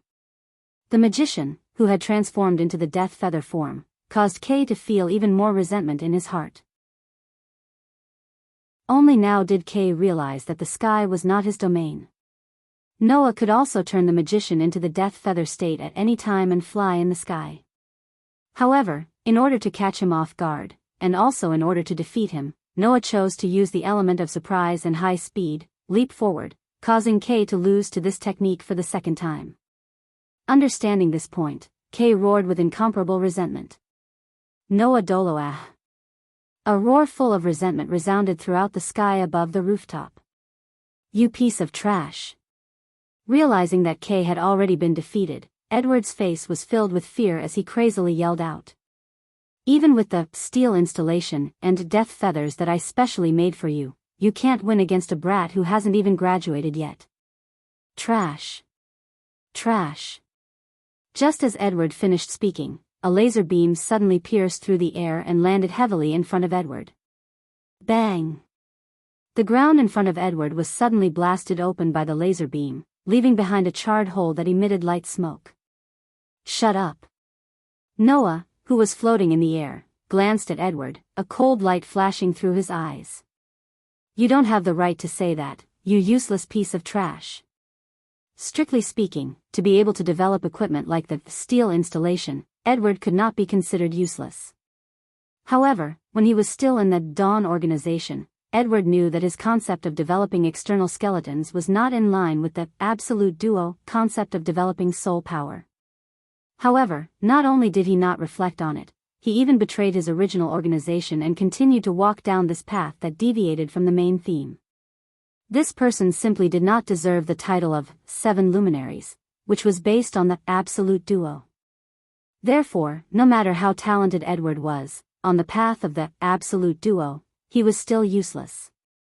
Edward fell to the ground with a paw sound, his face ashen. And with Edward's fall, coupled with the defeat of the strongest K, those God Destroyer suddenly lost their will to fight. Bang, bang, bang, bang. Lilith, who seized the opportunity, immediately pulled the trigger of her rifle, shooting down the God Destroyer one by one. By the way, before this, there were already 10 God Destroyer that fell under Lilith's rifle. The steel installation that had been completely adjusted could probably give these God Destroyer the strength of a level 3 surpasser. Lilith was also level 3. Relying on the uniqueness of the rifle, Lilith was able to defeat level 3 unscathed when she was level 1. Now, even if her opponents were 30 God Destroyers equivalent to level 3, Lilith was still not at a disadvantage. If this continued, it would only be a matter of time before all the God Destroyer here fell. Ha! Ha ha ha! Ha ha ha ha ha! K, who was nailed to the ground by the pitch-black light needle, laughed wildly. His eyes were fixed on Noah's body as he growled. Kill me. K had said the same thing last time. However, that time, Noah spared his life because of his relationship with Lilith. Now, looking at K, who was laughing wildly, as if he had gone mad, and his eyes were lifeless, Noah knew. This person must have been living a life worse than death. Aware of this, Noah closed his eyes, and then suddenly opened them. As you wish. After saying this, the death feather form of the magician immediately flew out a wing-like black floating cannon, and the muzzle of the cannon condensed a bright light. Whoosh! The emerald green laser cut through the air and landed on K's head. Poochie. With a soft tearing sound, the laser penetrated Kay's head. Kay's wild laughter came to an abrupt end. Fresh blood, with Kay's head as the center, spread in all directions. Wang. The pitch-black light sword that penetrated Kay's 4 limbs dispersed with a vibrating sound. The 4 cylindrical handles also disintegrated into pitch-black fragments and floated into the air. Bang! The death feather form of the magician behind Noah exploded and also disintegrated into pieces of pitch-black fragments, floating above Noah's head.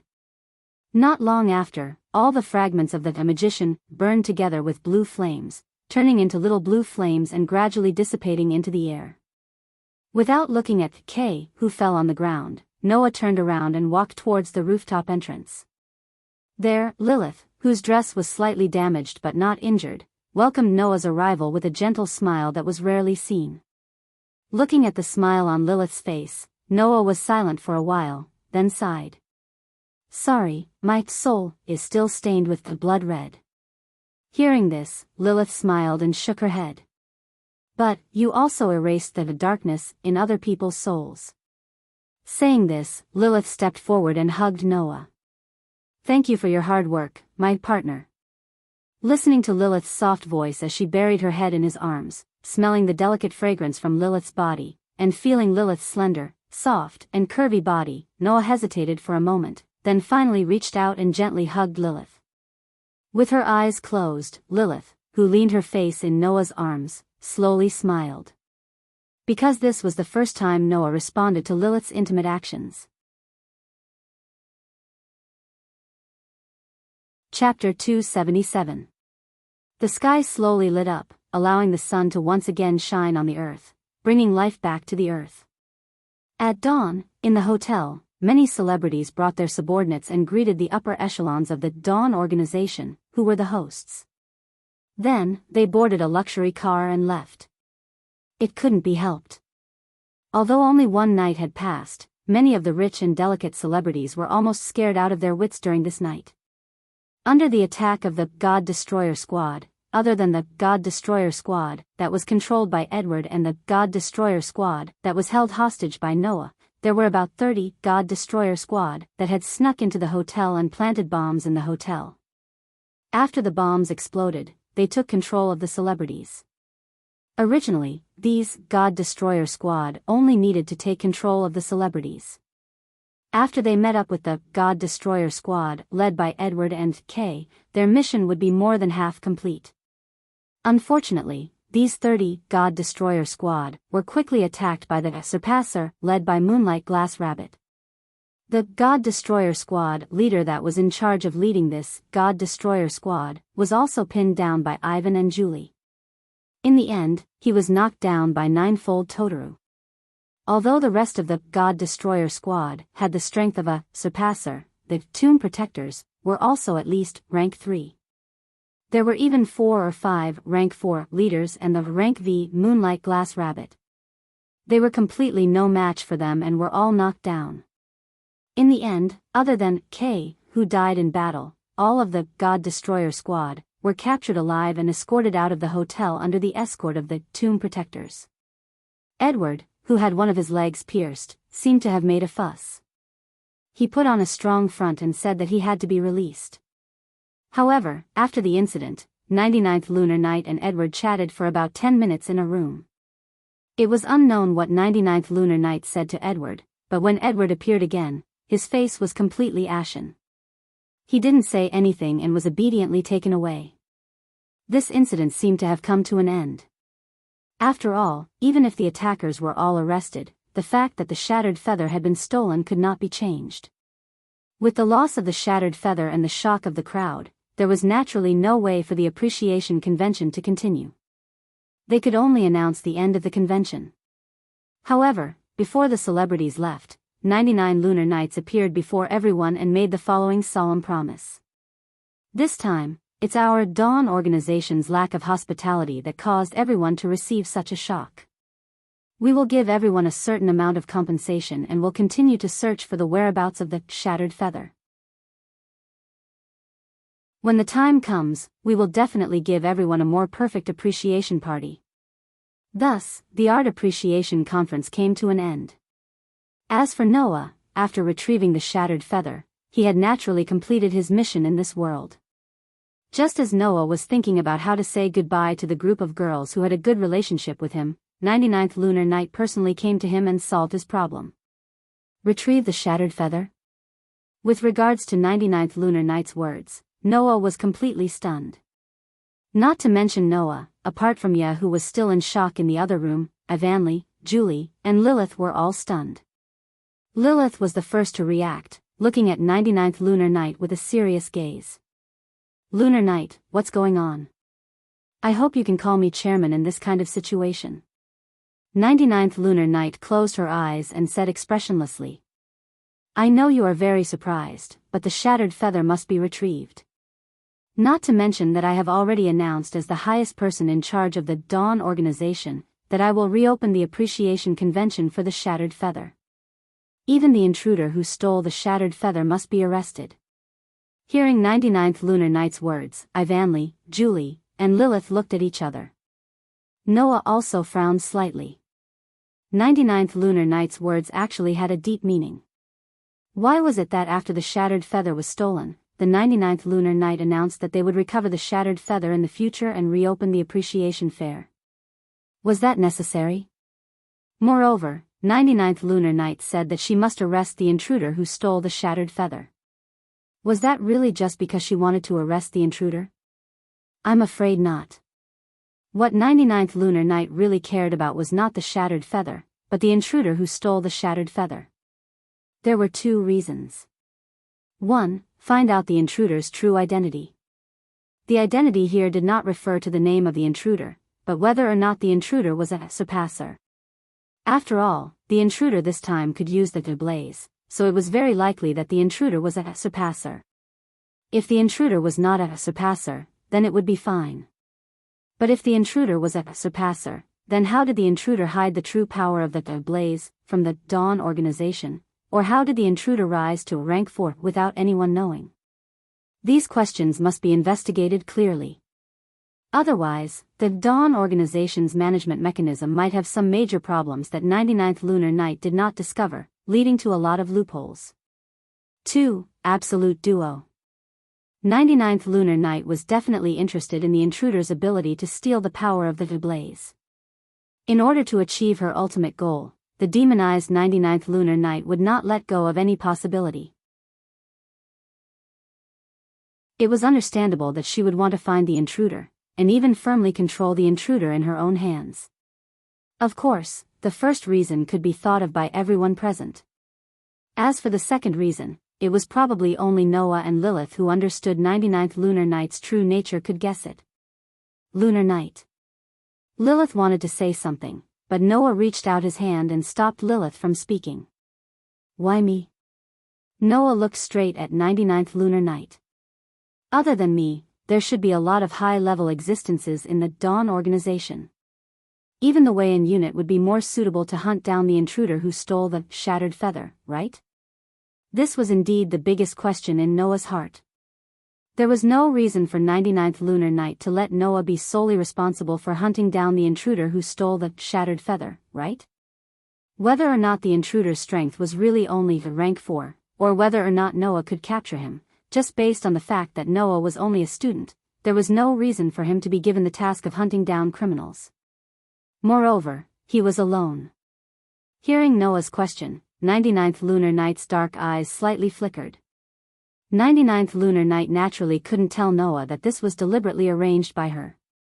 Originally, this appreciation convention was held to train Noah. However, after this incident, 99th Lunar Night found that Noah was more capable than she thought. Not everything could force him to a dead end and force out his inner potential. If this was the case, simply arranging a trial for him might not be able to test Noah's potential and let Noah increase his strength. Even if Noah stayed in the school, there might not be any way for him to increase his strength. Therefore, 99th Lunar Night decided to let Noah carry out the task of arresting the intruder who stole the shattered feather, as an excuse to let Noah go out to explore the outside world. She believed that the friction between two souls, with such special individuals, would definitely produce wonderful sparks. Unfortunately, what 99th lunar night didn't know was that Noah and the so-called intruder were the same person. Therefore, 99th lunar night pursed her lips and smiled, giving such an answer. I believe in your ability. As soon as these words came out, a stifling silence suddenly filled the entire room. Shuai, Lilith said directly. Isn't this decision too rash and hasty? 99th lunar night didn't pay attention to Lilith and continued to look at Noah. Her dark eyes carried an expression that others couldn't understand as she stared at Noah. 99th lunar night's intuition told her. Noah would definitely agree. Reality proved that 99th lunar night's intuition was right. After a while, Noah suddenly smiled. I understand. His voice clearly echoed throughout the room. I will accept this task.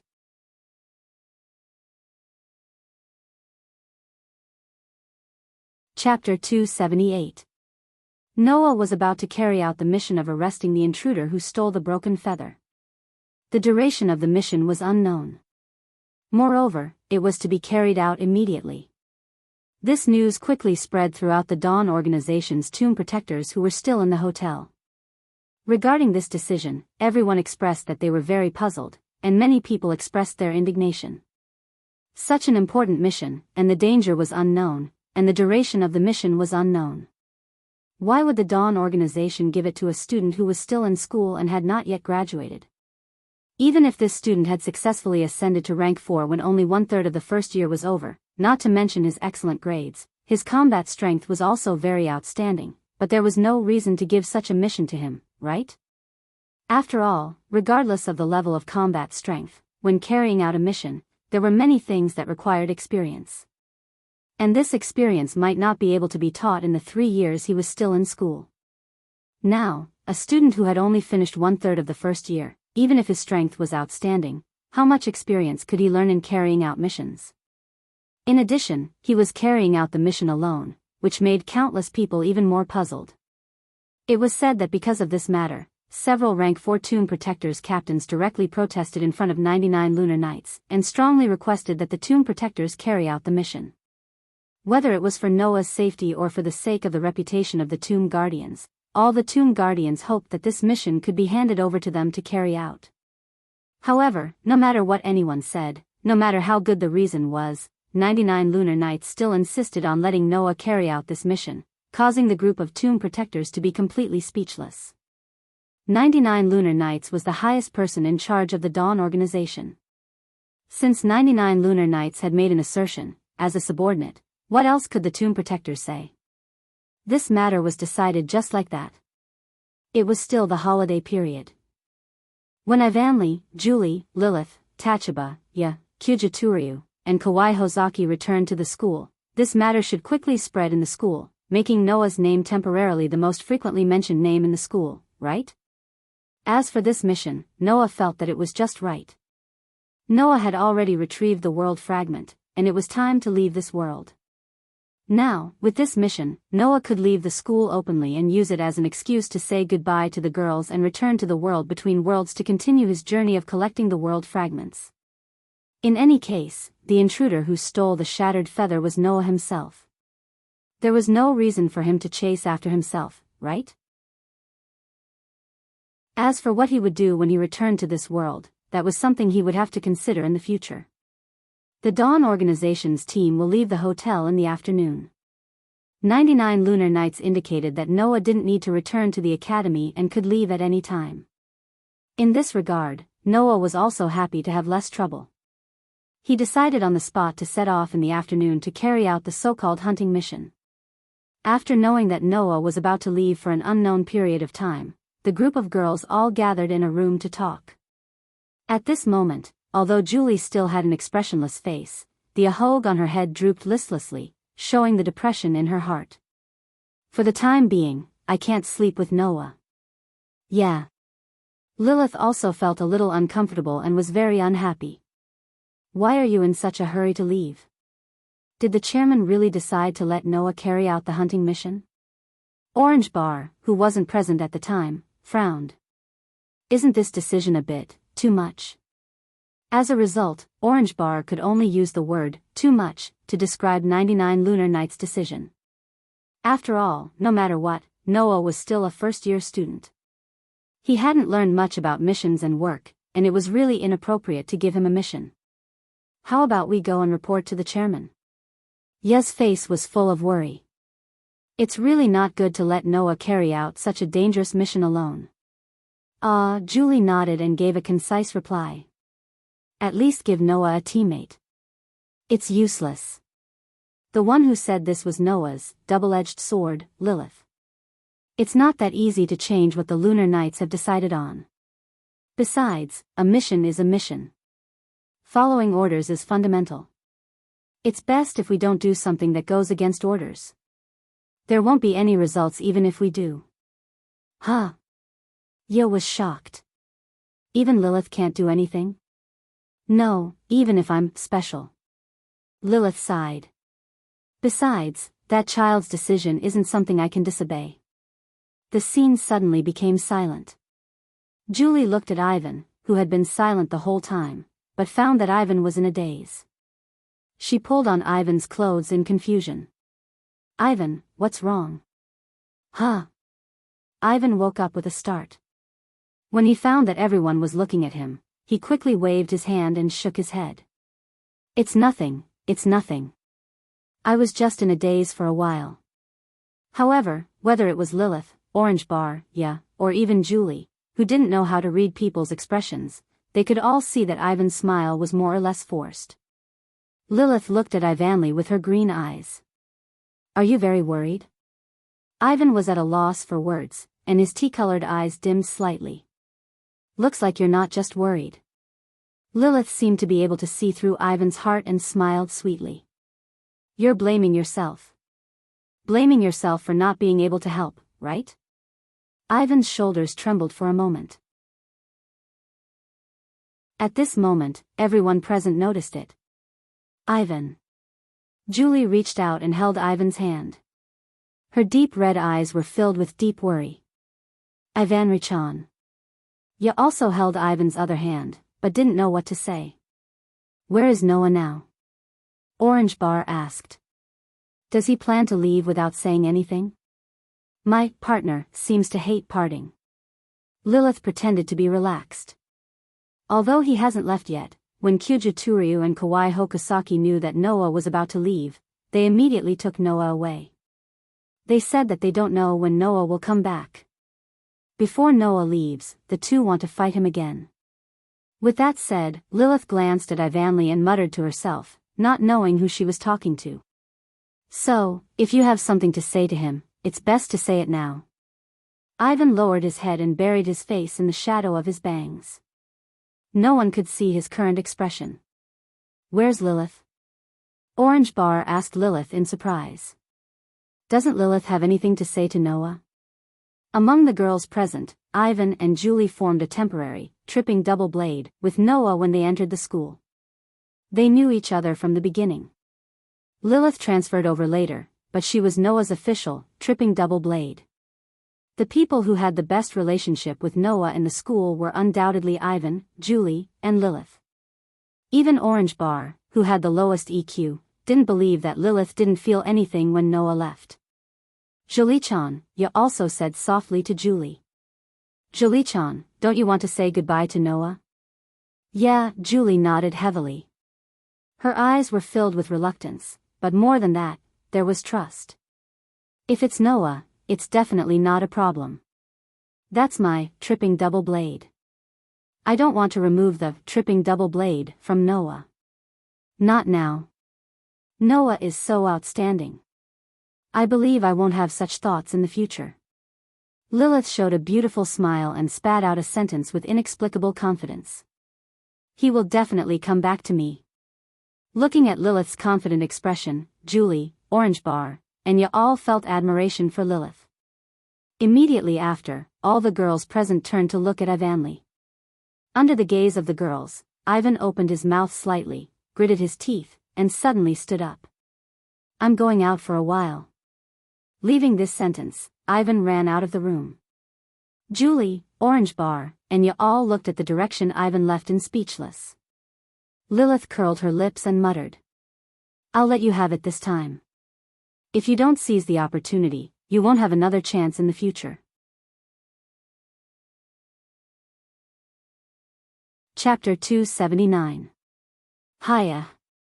Pulling his fist behind his back like a bow, his entire fist was covered by a whirlpool-like halo of airflow. While roaring, he charged forward. His fist was like the heavy hammer of the thunder god, and in the midst of a muffled explosion, it blasted forward. There, Noah wasn't wearing a uniform, but rather a shirt, trousers, and a jacket.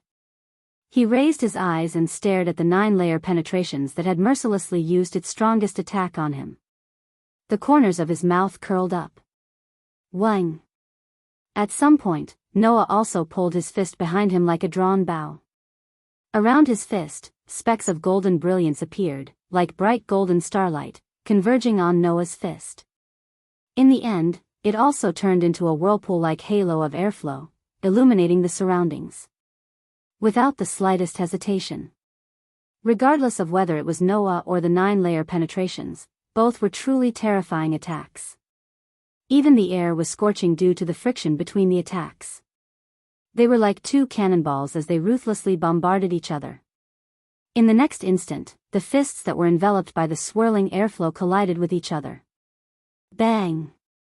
Amidst the thunderous explosion, the violent shockwave carried with it a thick smoke and dust, like a stormy sea, surging in all directions.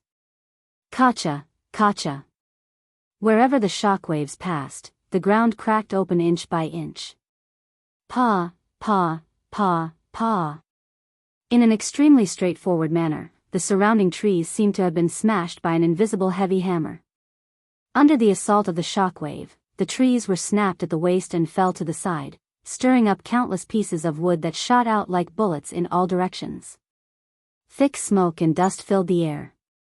At the center of the thick smoke and dust, two figures emerged from the two sides of the mushroom-like smoke and flew out. They rushed out of the area covered by the smoke and dust and stabilized themselves.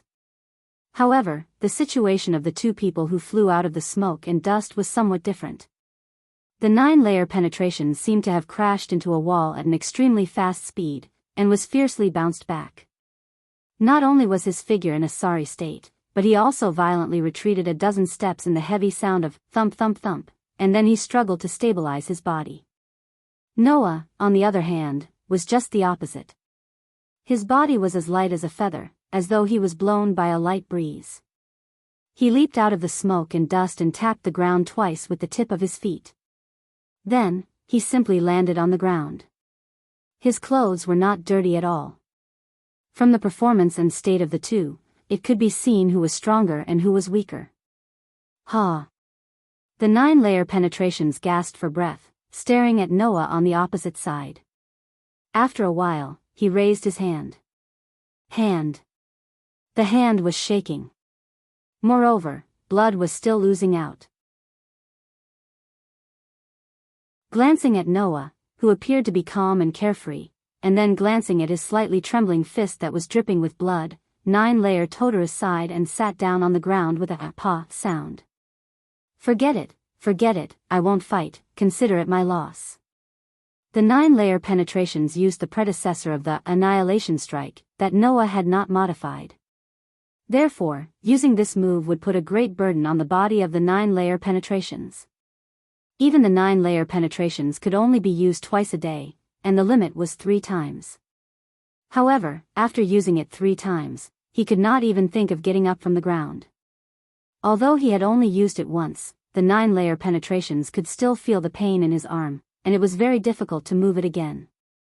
That was not only because 9-layer penetration had used a move that placed a heavy burden on the body, but also because the power of Noah's annihilation strike was greater than 9-layer penetration, causing 9-layer penetration's arm to be injured even more. Under such circumstances, even if he could use this move one more time, the 9-layer penetrations felt that he wouldn't be able to raise his fist. He might as well just admit defeat and be done with it. Finally willing to admit defeat? Compared to the 9-layer penetrations, Noah just shook his fist and then said to the 9-layer penetrations with a smile that was not a smile. I thought you wouldn't admit defeat if I didn't beat you down like Uchi did. Really? Useless. Not far from the ground, Oki, who was lying on the ground with his arms and legs spread out, said sarcastically. Being defeated by someone who stole a move from you, it doesn't feel good, right? I don't want to be mocked by someone who can't even land a punch. The 9-layer penetrations also mocked Oki. At least I found a chance to land a punch. Humph. Oki choked and angrily snorted. Haha. The 9-layer penetrations laughed a few times, then sighed after a while. In the end, I couldn't even defeat you once before you left. There's nothing to be sad about. Noah stepped forward, stretched out his hand, and pulled the 9-layer penetrations up from the ground, and looked straight into his eyes. There's no end to learning, and everyone has to constantly improve. Right now, you're already at level 3, and I've also smoothly risen to level 4. You're becoming stronger, and so am I. It's just a matter of whether you can become stronger than me. That's right. Oki struggled to stand up from the ground. You're stronger now, but that doesn't mean you'll be stronger than us in the future. Hearing this, Noah shook his head and laughed. Then let's see if you can catch up. When he said this, Noah wasn't being perfunctory. Even if there was a hidden power in his body that was much stronger than what was shown on the surface, Noah didn't think that he could always lead.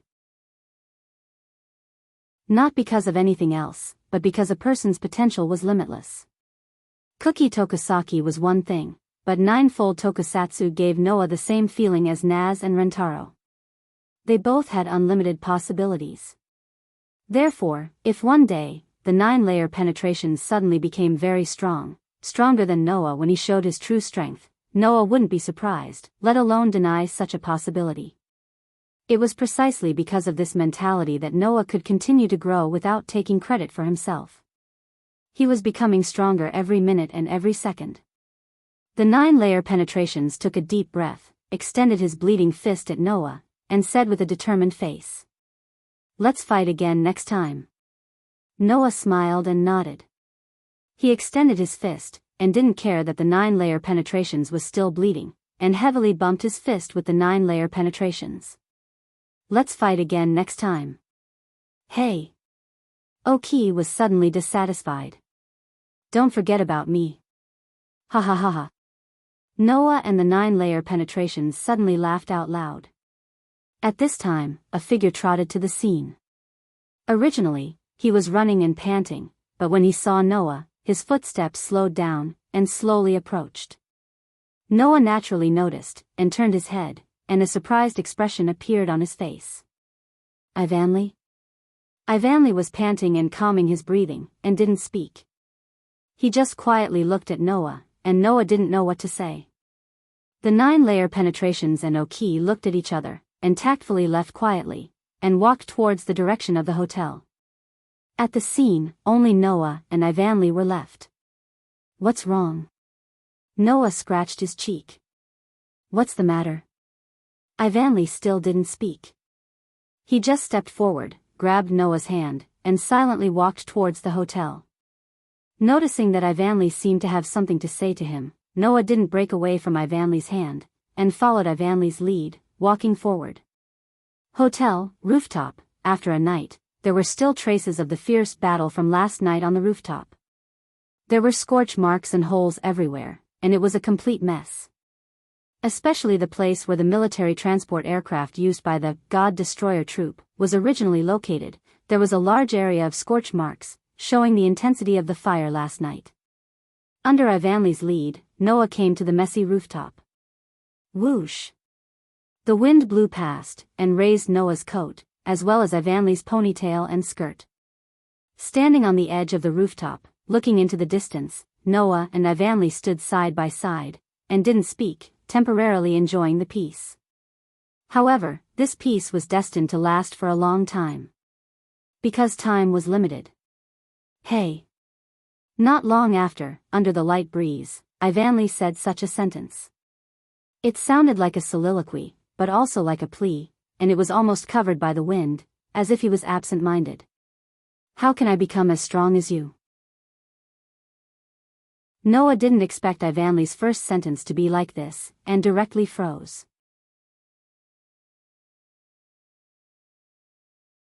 Chapter 280. Ivanli? Noah called Ivanli tentatively. He really didn't understand why Ivanli would suddenly ask such a question. Ivanli seemed to be aware of this. He didn't look at Noah.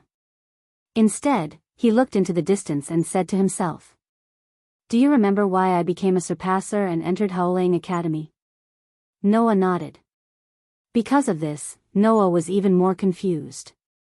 The reason why Ivanli accepted the Daybreak Star rune, became a surpasser, and entered Howling Academy was all for his family business. For the sake of the small factory left by his grandfather that was about to close down, Ivanli chose to enter Howling Academy.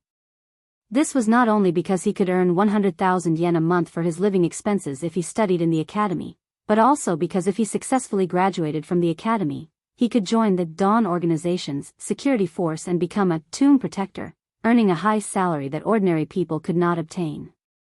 With this money, Ivanli could revitalize his family business. Therefore, all along, Ivanli's biggest goal was to work hard to reach level 3. Only by successfully rising to rank 3, could Ivanli successfully graduate from the academy and enter the Dawn organization to work. This goal was basically achieved by Ivanli. In other words, as long as he could reach level 3, Ivanli would be satisfied. He didn't particularly force himself to be strong. However, now, Ivanli asked a question that was completely different from his previous plan. Become stronger? Ivanli, do you also want to become stronger? Actually, in the beginning, I wanted to become stronger. Ivanli seemed to be able to guess what Noah was thinking. His gem-like eyes met with Noah's eyes. That's because the first person I met in school, my roommate from Tripping Double Blade for only a week, is a very strong person. With such a strong friend by his side, if I can't catch up to him, I feel like I don't have the qualifications to stand beside him.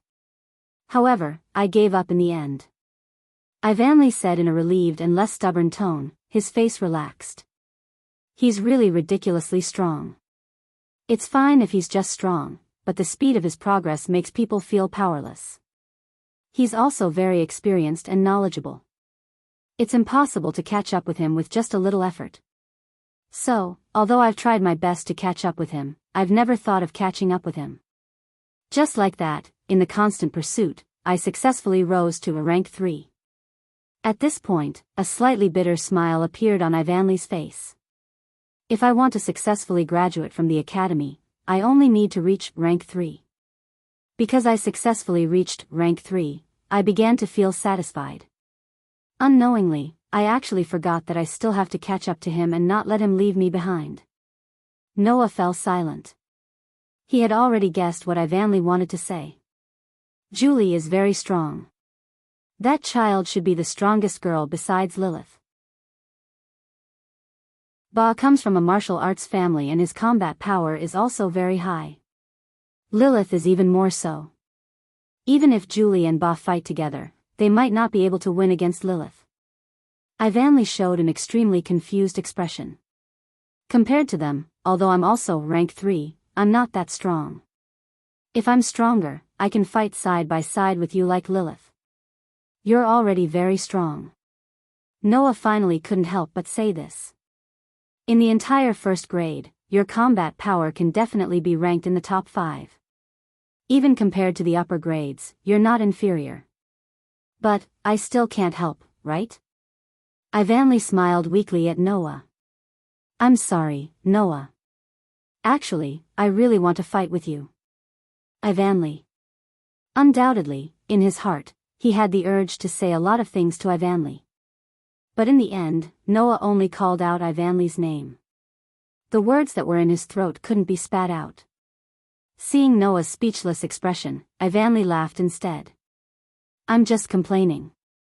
The haze on his pretty face was swept away, and he regained his usual cheerfulness. Ivanli gave Noah a little punch and teased. You don't have to be so embarrassed.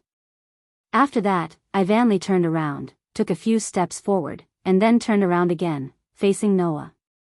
With his hands behind his back, he bent down, and his gem-like eyes sparkled as he looked straight at Noah. However, I will no longer be satisfied with my current strength. Reaching rank 3, my previous goal can be considered completed. Now, my new goal is to catch up with you and become stronger. Stronger than Julie, stronger than Lilith, and even stronger than you. Have you made a promise with me? Like a child, Ivan stretched out his little finger and stared at Noah. I will definitely become stronger, so next time, you can't drive me away, you must let me fight with you. Looking at Ivanli, who stood in front of him and stretched out his pinky, with an unquestionable expression on his pretty face, Noah seemed to have returned to the time when he first entered Haolang Academy. Ouch. Sorry, I didn't do it on purpose, are you okay? It's okay, it's just a touch, it doesn't hurt that much. It's my fault for moving my head closer, otherwise, I wouldn't have touched it. Moving closer? Moving closer? Ah. Sorry, because I was very interested in the things inside, I unconsciously moved closer. It should be something like a bamboo sword, right? I also learned a bit of swordsmanship, and I used to carry a bamboo sword bag just like you, so I was a little curious and followed behind you, you don't mind, right? The young girl with a brown ponytail said to Noah, who was carrying a knightly sword on his back, as if she was suddenly enlightened. Oh right, let me introduce myself. My name is Ivanli Nagankang. Nice to meet you. Thinking back to the cheerful girl at that time, Noah felt a surge of warmth in his heart. Ivanli, you are the first friend I made in this world. Noah reached out his hand and put his little finger on Ivanli's little finger. Looking straight into Ivanli's eyes, Noah smiled in a carefree manner. I believe that the next time we meet, you will be much stronger than you are now. At that time, let's fight side by side. Okay. Ivanli smiled sweetly, her smile unprecedentedly beautiful. It's a promise. Under the sky, on the rooftop, a man and a woman's pinky linked under each other's witness, not letting go for a long time. In the afternoon, with 99 lunar nights as the leader, Eugenie Bunny and the three kingdoms accompanying them, Ivanli, Julie, Lilith, Tachaba, Kijujuturyu, Kue Tokusaki, and a group of Dawn Organization's tomb guardians all left the hotel and left in a luxury car. After parting with Ivanli on the rooftop, Noah didn't meet a second person. No matter if it was Julie, Lilith, Tachaba, or none of them came to say goodbye to Noah. They all followed the group and returned to the school. Noah on the rooftop also didn't say goodbye to the group of girls. He just watched the luxury cars leave until all the cars disappeared at the end of the road. Only then did Noah disappear from the rooftop and return to Between Worlds. Ding! With a light crisp sound, the two pieces of broken feather gently merged together in the air under Noah's gaze and became whole again. Its whole body emitted a soft white light, and like a little bird, it cheerfully circled around Noah. Phew! Noah let out a sigh of relief and exhaled a scorching hot breath. However, just as Noah let out a sigh of relief, the piece of feather that had just recovered rotated and came in front of Noah. Buzz buzz buzz. The feather that was emitting a white light trembled as if it was urging something. Noah, who had never encountered such a situation before, had a face full of surprise. Buzz buzz buzz. The feather that represented the world also seemed to be urging something, as it constantly trembled. Noah reacted. After hesitating for a while, he made up his mind and reached out his hand, gently placing it on the feather in front of him. In the next moment, a dense white light burst out from the feather. When the white light dissipated, Noah had already disappeared from the spot and entered this world.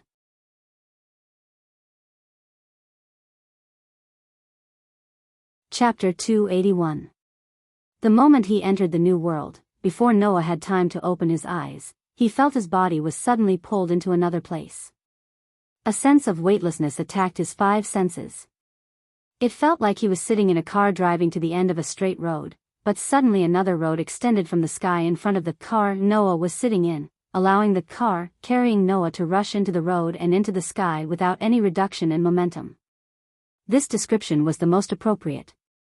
Because, after entering this world, Noah should have followed the passage into this world, that is, the first road, to reach the interior of this world. But in the process of going to this world, the second road suddenly extended and changed Noah's destination. The world was still the same world.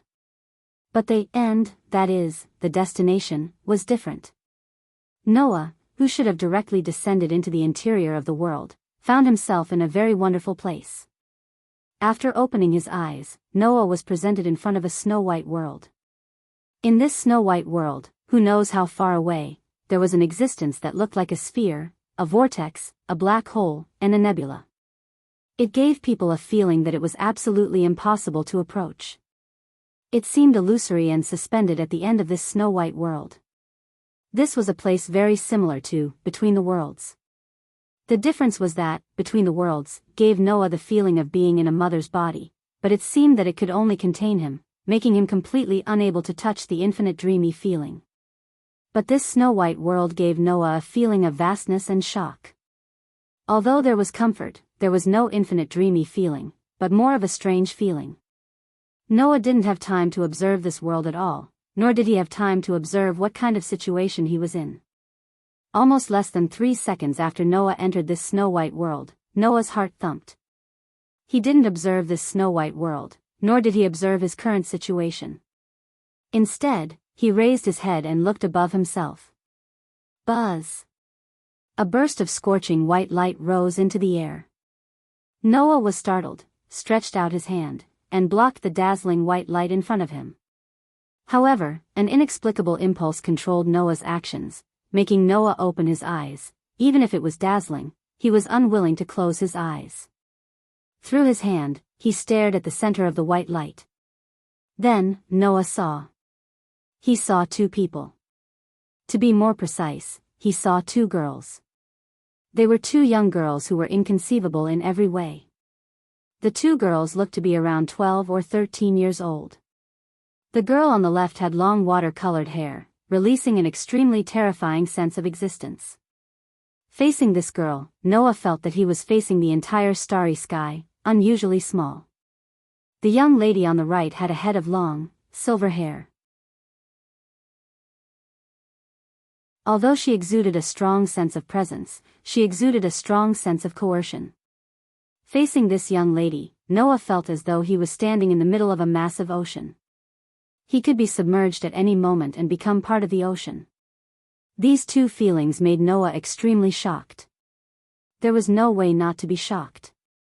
In this life, the most powerful people Noah had seen since he was born were Makarov, Kildas, and Laxas.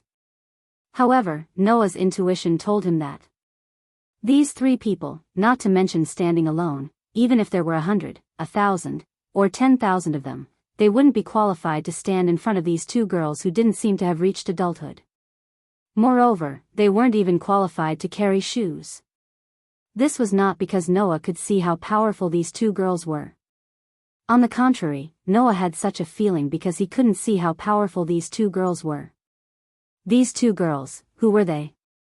Just when Noah was still shocked, in the white light, the girl with long silver hair and the girl with long silver hair cast their eyes on Noah at the same time, and then took a step forward. That it was as if the whole world was making way for these 2 girls.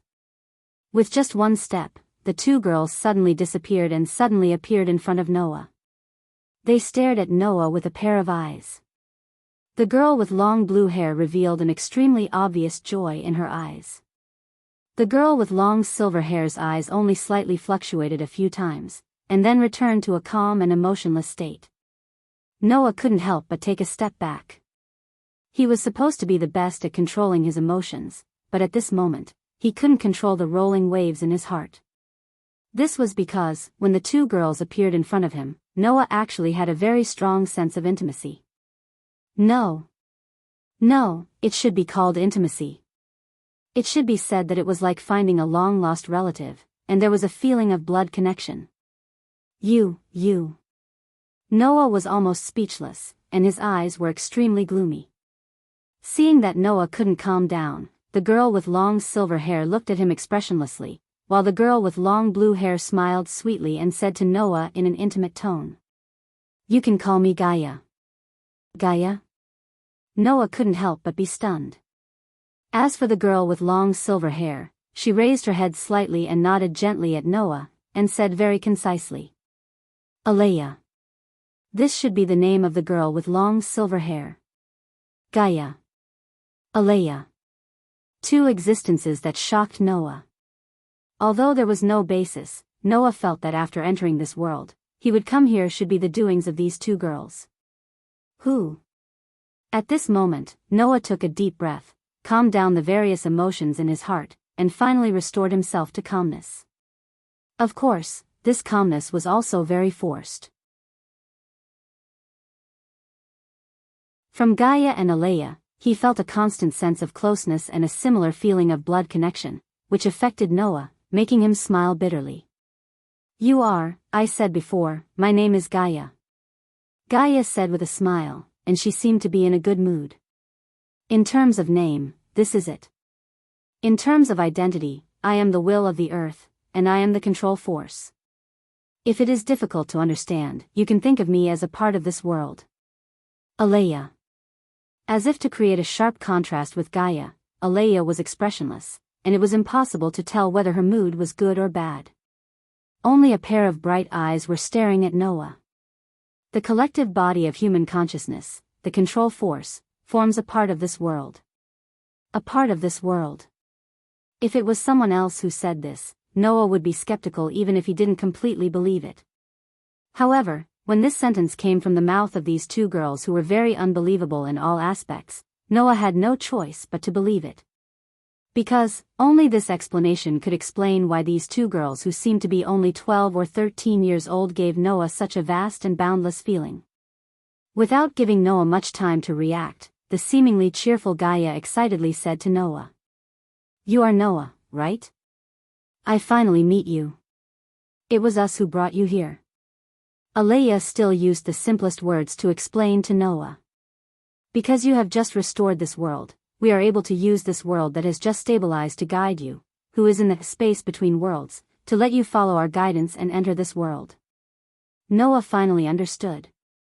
It seemed that the strange movement of the feather that had just been restored was completely due to the actions of these two girls who claimed to be a part of this world. "You?" Noah asked with uncertainty. "Are you really a part of this world?" "We are the will of the planet and humans. Strictly speaking, we only represent the planet and humans. We cannot represent this world. However, we are the control force of this world." Gaia patiently explained. "This world itself does not have a will. Therefore, our control force can be considered as representing this world. You are the chosen savior of the world, the darling of the world." Alea said this sentence without stopping until it shocked Gaia to death. "Therefore, you can also call us Mother."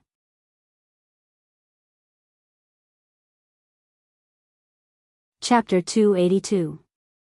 Ma. Mother? Noah, who had finally calmed down and regained his composure, was caught off guard by this term. It was as if his head was hit by a stick and he was stunned. Mother? Two mothers? Two mothers who looked to be 12 or 13 years old. Moreover, one is the will of the planet and the other is the will of a human. Then what am I? For a moment, Noah even had the urge to complain. However, the feeling of intimacy and blood connection from Gaia and Alea made Noah unable to complain. Why do Gaia and Alea give me such a feeling of blood connection? Could it be that they are really my mother? Then what am I? The same thought. If there was a reason to complain in the beginning, then now, the thought of, what am I, made Noah's heart completely chaotic. Originally, Noah could not be considered a normal human. Would a normal human be born with the appearance and intelligence of a 10-year-old? Would a normal human have 3 inexplicable constitutions? How could a normal human possess such godlike senses? Would a normal human be able to travel between different worlds? All these signs indicated that Noah was most likely not a human. Then, what is Noah? Alea said that Noah was the chosen savior of the world, the darling of the world. Then, why did the world choose Noah?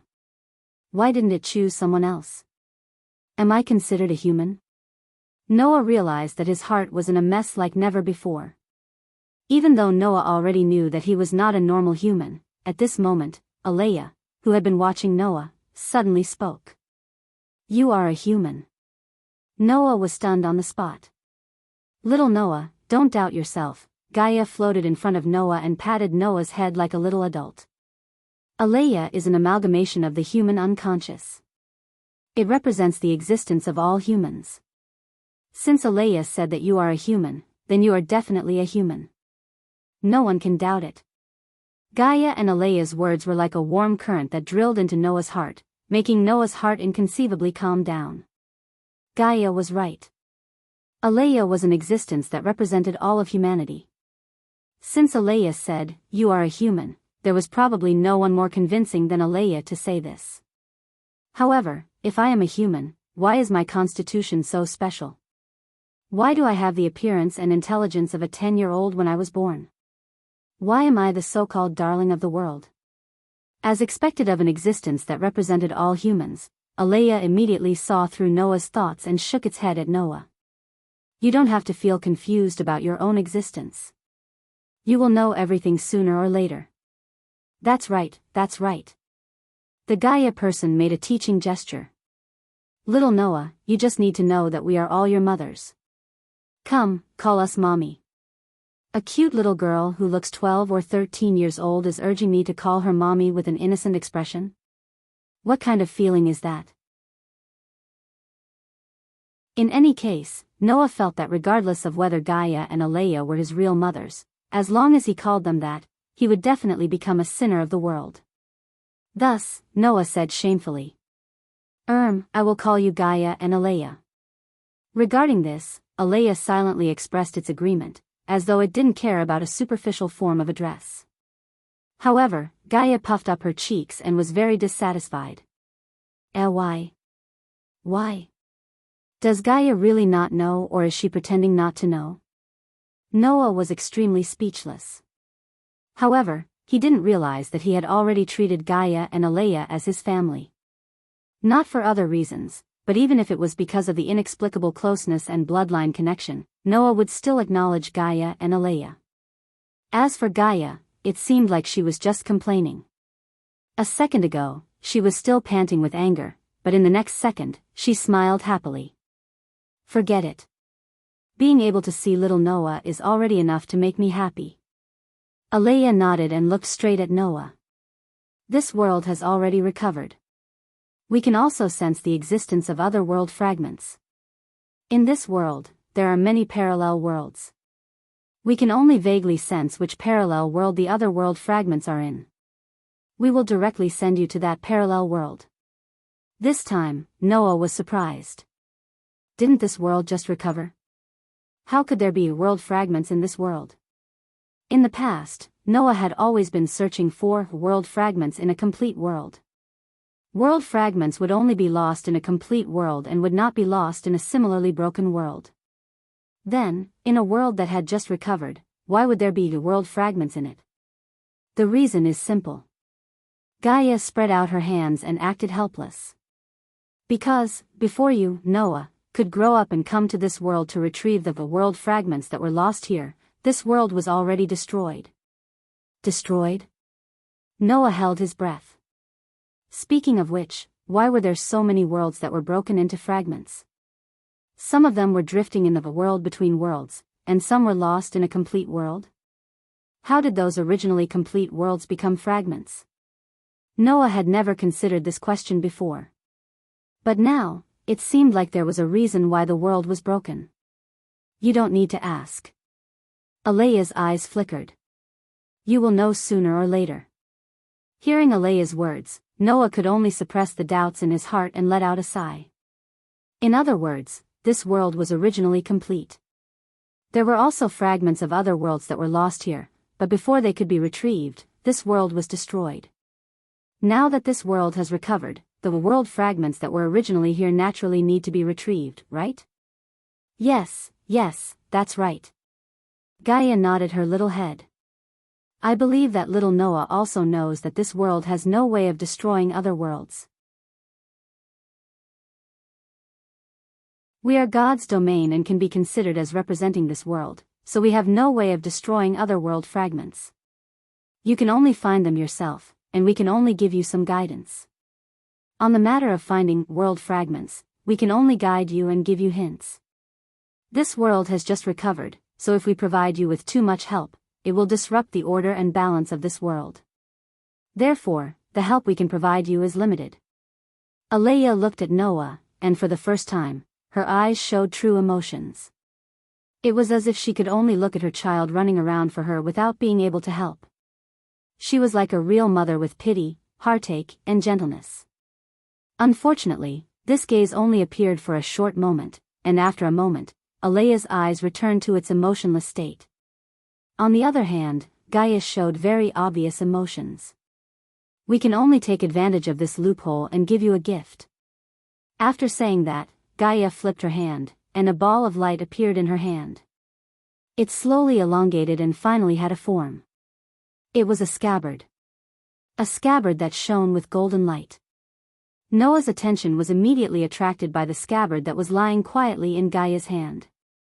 This is called a treasure. Gaia raised her hand, and the scabbard in her hand floated up and arrived in front of Noah. Originally, this was something that could not be used by anyone other than its owner, but we have transformed it into yours. From today onwards, you are its owner. We will also pass on some essential knowledge of this world to you. We can only provide you with this much substantial help. Alea said. We hope that you can grow faster and grow to the point where you don't need our protection. After saying that, Gaia and Alea raised their hands at the same time, and as if drawing a circle, they drew a line to the left and right.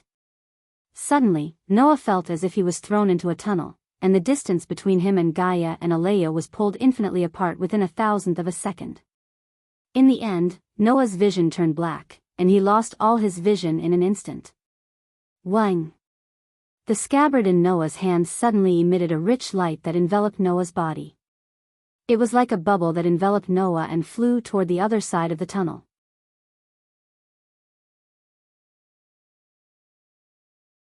Chapter 283. This was a forest located on the outskirts of a city. Who? At this moment in the winter, the cold wind whistled past, causing the entire forest to be filled with icy cold air. If someone was in this forest, they would definitely be able to vaguely detect some subtle movements. Walala, this was the sound of a river flowing in the forest. Who, this was the subtle sound of the wind. Woo, this was the sound of a beast hiding its tracks in the forest. And within these sounds, at a certain moment, a strange vibration sound was mixed in. Above a woodland covered with withered leaves and branches, the space suddenly rotated like a whirlpool, causing the atmosphere to emit a low humming sound. Then, a figure seemed to be spat out by the invisible whirlpool. In the fluctuation of the space, the figure fell out in a slightly embarrassing manner. It was a figure holding a scabbard that was blooming with a bright brilliance, and his entire body was covered by the light released by the scabbard. Wang wang. In the vibration of the space, the golden figure jumped out, but quickly stabilized his body. He turned his body slightly in midair, and finally landed steadily on the ground. Until then, the invisible whirlpool seemed to have completed its task, and slowly dissipated, leaving only the ruthlessly abandoned youth, looking at the sky with a speechless expression. Still calling yourself a mother, is there a mother who would throw her own son away like trash? After leaving this sentence, Noah lifted his head and scanned the surroundings. After confirming his current location, he shifted his gaze to the scabbard in his hand. Under Noah's gaze, the scabbard that was emitting a golden light gradually withdrew its own brilliance, and returned to a slightly plain appearance. Of course, it was plain, but that was only compared to the brilliance from before. Even if its brilliance was withdrawn, the scabbard still looked like it was made of luxurious gems, making it impossible for people to ignore its existence. Looking carefully, Noah realized that the scabbard in his hand was different from ordinary scabbards. At least, ordinary scabbards were definitely not as peculiar as the one in Noah's hand. It was mainly gold and blue, wide at the top and pointed at the bottom. With one look, one could tell that it could not be used to carry ordinary swords. To be honest, Noah did not understand why Gaia and Alea gave him a scabbard. Because, wasn't a scabbard generally used to hold swords? However, this scabbard looked very unusual. It should have some kind of special power, right? The moment he thought of this, Noah's head buzzed, and a large amount of information began to appear in his mind, becoming Noah's memories. These were the necessary knowledge and information that Gaia and Aleya had instilled into Noah. If Noah had received these memories before going to the world of absolute dual blades, it would have taken a long time even if he could bear it. But after going to the world of absolute dual blades, and obtaining the daybreak star rune, 4 times in total in the world of absolute dual blades, Noah, whose spirit had been strengthened a lot, was able to accept this memory much more easily. It took him almost a minute to finish accepting it. Among them, there was some information about this world on the surface, and there were also some records about the secret and mysterious side of this world. From these memories, Noah obtained a lot of information. In summary, the general aspects could be summarized into 2 points. 1. This was a world similar to the Black Bullet and absolute dual blades. The similar here did not refer to the fact that there were primitive animals wreaking havoc in this world, or that there was a hidden school. Instead, it referred to the culture and civilization of this world. It could even be said that it was completely the same modern world. 2. Similar to the absolute dual blades, this world also had an inner world.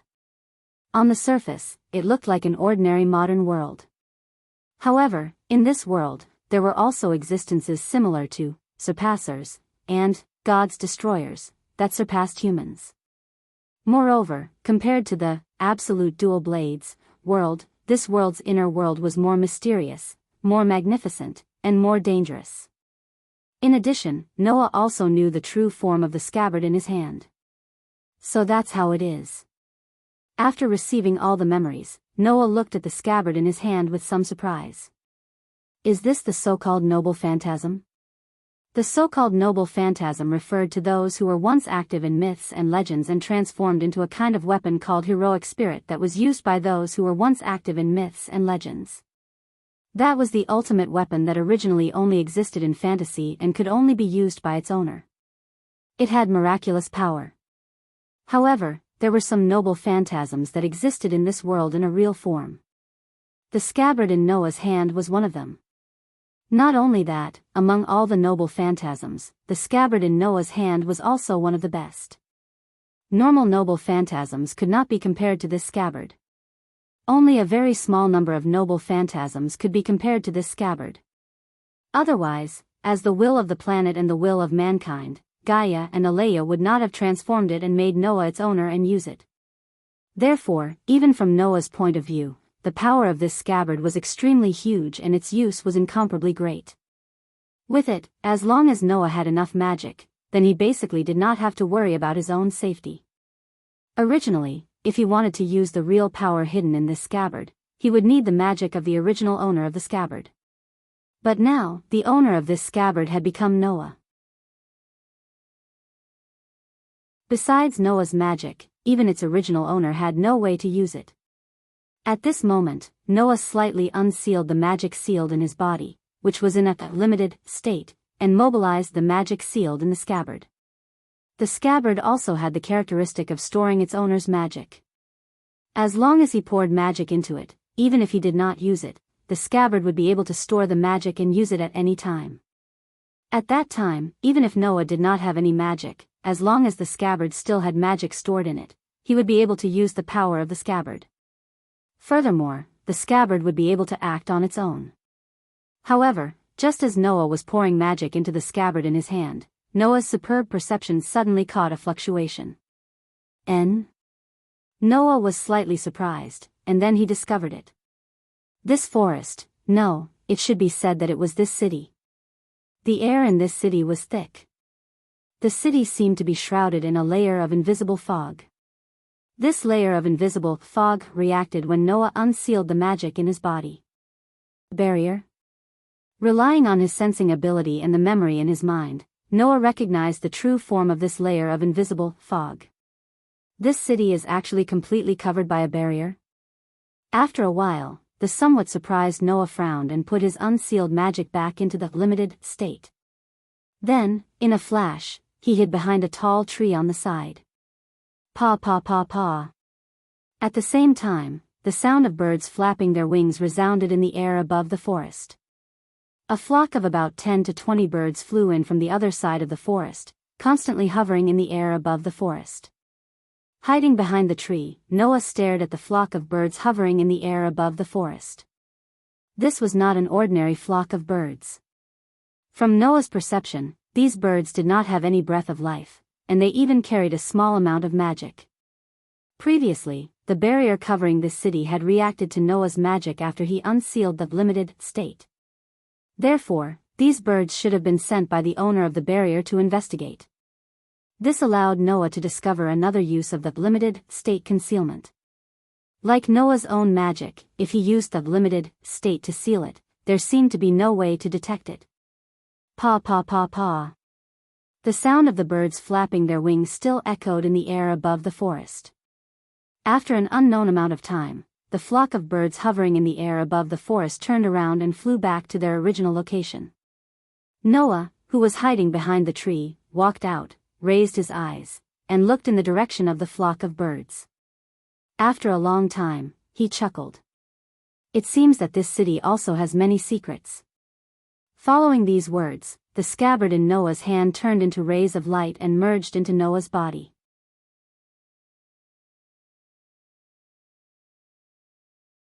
Chapter 284. Sanio City. This was the name of the city covered by the barrier. After coming out of the forest and arriving at the city center, Noah walked around aimlessly while seemingly unintentionally conversing with the passers-by. In the end, he obtained some basic information about the city. How should he describe it? Originally, Noah thought that this city called Sanio City was special, but when he entered the city center, he discovered that Sanio City was actually just a rural town that was being developed. It was close to the mountains and was surrounded by mountains like a basin. It could not be considered flourishing because it was originally just a small town in the countryside. It was only 10 years ago that it began to modernize and develop at a high level. Therefore, if one had to say what was special about Sanio City, it would probably be that while it kept the forest, suburbs, hills, and fields, it was also gradually urbanizing. This made it not comparable to a big city, but it did not fall behind. It could be considered a city that was developing at a moderate level. Of course, this was the point of view of the residents of Sanio City. However, Noah, who was walking on the streets of Sanio City, could clearly feel the true uniqueness of this city. There was an extremely large amount of magic flowing under the city. In the past, Noah had only sensed this type of large amount of magic flowing through the earth in one place. Heavenly Wolf Island. The island where the first president, Mavis Viamilio, had an extremely large amount of magic under the ground, just like Sanio City. It is because of this large amount of magic under the ground that Sanio City is covered by a barrier, right? According to Noah's senses, there were roughly 2 enchantments in Mio City. One was the barrier that reacted to Noah's magic and seemed to have the ability to detect magic. The other was the barrier that managed the magic in the ground and controlled its flow, making the magic flow in a certain direction. Following his senses, Noah, who was immersed in the sea of people on the streets, raised his head and looked at a mountain in the distance. The magic in Sanio City was flowing there. It seems that this piece of land is the so-called spirit vein. Noah, who was staring at the mountain, sighed after a while. Moreover, it's a spirit vein with a manager. The knowledge he obtained from Gaia and Alea about this world allowed Noah to know one of the mysteries that existed in this world magic. That is the general term for the artificial reappearance of mystery and miracles. To put it simply, Noah's crushing magic was also considered magic in this world. Although there were some differences between the two, they both used a person's own power to drive the magic in their body to display a mysterious and miraculous power. However, in this world, there was a huge difference between magic and magic. Generally speaking, Noah's crushing magic could only be called crushing magic in this world, not magic. In this world, individuals who could use magic were not called sorcerers, but magicians. In Sanio City, there was at least one magician. Therefore, this land that was filled with a large amount of magic power was covered with a barrier. After all, if the large amount of mana in the ground was used well, it would be of great help and benefit to a magician in various aspects. Controlling such a piece of land, who wouldn't set up some defensive measures against outsiders, and who wouldn't want to obtain this piece of land? Perhaps, the manager of this land had already determined that an outsider magician had arrived when the barrier had reacted to Noah's magic power. Moreover, it was very likely that they had made the decision to attack the enemy. However, at this time, the manager of this land should be very confused, right? This was because the magic power that had caused the barrier to react had already disappeared. Noah had once again used the power of restriction to seal it in his body, concealing its traces. Even Noah himself didn't think that under the state of restriction, there was no way to sense or detect it, let alone other people. Let's play hide and seek for the time being. After sealing all of his magic power in restriction, even his physical strength and other aspects of his body were all restriction, leaving behind only the strength of an ordinary person. Noah smiled. After all, I also need some time to settle down.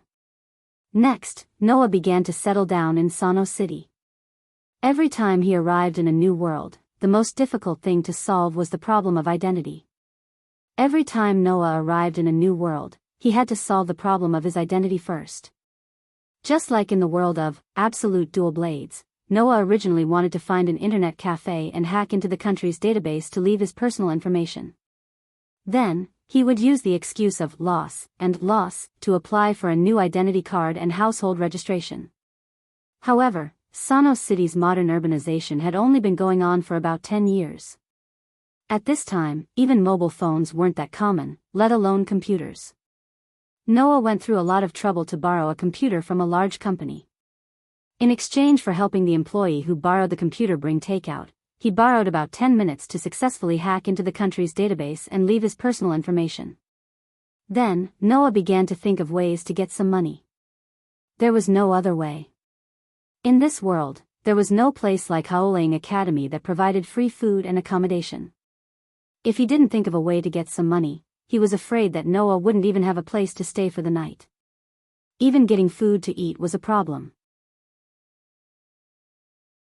As for the living expenses he accumulated in absolute dual blades, when he left absolute dual blades, Noah secretly transferred all of them to Ivan's account. Compared to Noah, Ivan, who had to revitalize his family business, needed money more. Moreover, if Noah wanted to make money, he had many ways. In the world of fairy tale, Noah started to accept commissions when he was 11 or 12 years old and went out to work to earn money. In the world of pitch black bullet, in order to create fairy tale, in the first year, Noah also thought of all kinds of ways to make money. For Noah, making money was not a difficult thing. As long as he wanted to, he could find a way to make money in minutes. At the very least, he could go underground and fight. He could even use his sensory ability to gamble a few times. That way, money would not be easy to come by. At this time, Noah, who was walking on a street, turned his head and looked at the other side of the street. On the busy street, a figure gradually passed through the crowd and entered Noah's sight. It was a young girl with waist-length black hair and a pair of pale eyes. She was wearing a student uniform from who knows where. The girl's delicate face was tense, her pale eyes were full of awe. Her walking posture was like a tiger, her every move was clean and neat, without the slightest superfluous movement. Her waist-length black hair swayed, as if with a bit of magic, she slowly walked in the direction of Noah. Of course, the target of such a beautiful girl with such a strong presence and delicate appearance was not Noah. As if already accustomed to other people's gazes, the girl did not even look at Noah. She simply brushed past Noah, passed by Noah, and walked to the other side of the street. With his back facing the young lady who was gradually walking into the distance, Noah's dark and deep eyes revealed a thoughtful expression. He immediately smiled, turned around and actually followed a short distance behind the young lady. He hung behind the young lady and began to follow her. The first place the girl went to was the outskirts of the forest. Yes. Forest. Moreover, it was the forest that Noah had arrived in when he first came to this world. Looking at the girl's serious face as she walked around in various places in the forest, as if she was investigating something, Noah's eyes became more and more thoughtful, and finally a smile appeared. After an unknown amount of time, the girl did not seem to have discovered anything, which made the girl's delicate face show a bit of unwillingness and displeasure, and left the forest. Next, the girl went to Miyazaki in Miyazaki City. After climbing up the hill that was paved with asphalt and climbing up the steep slope, the girl arrived in front of a building. Without any hesitation, the girl directly walked in, and then did not come out again. Noah, who was following behind, had already stopped. He turned his head and looked at a door tablet next to the building. On it was written, "Private 3rd Grade High School." 3rd Grade High School? Noah first muttered to himself for a while, then smiled, turned around, and walked back the way he came.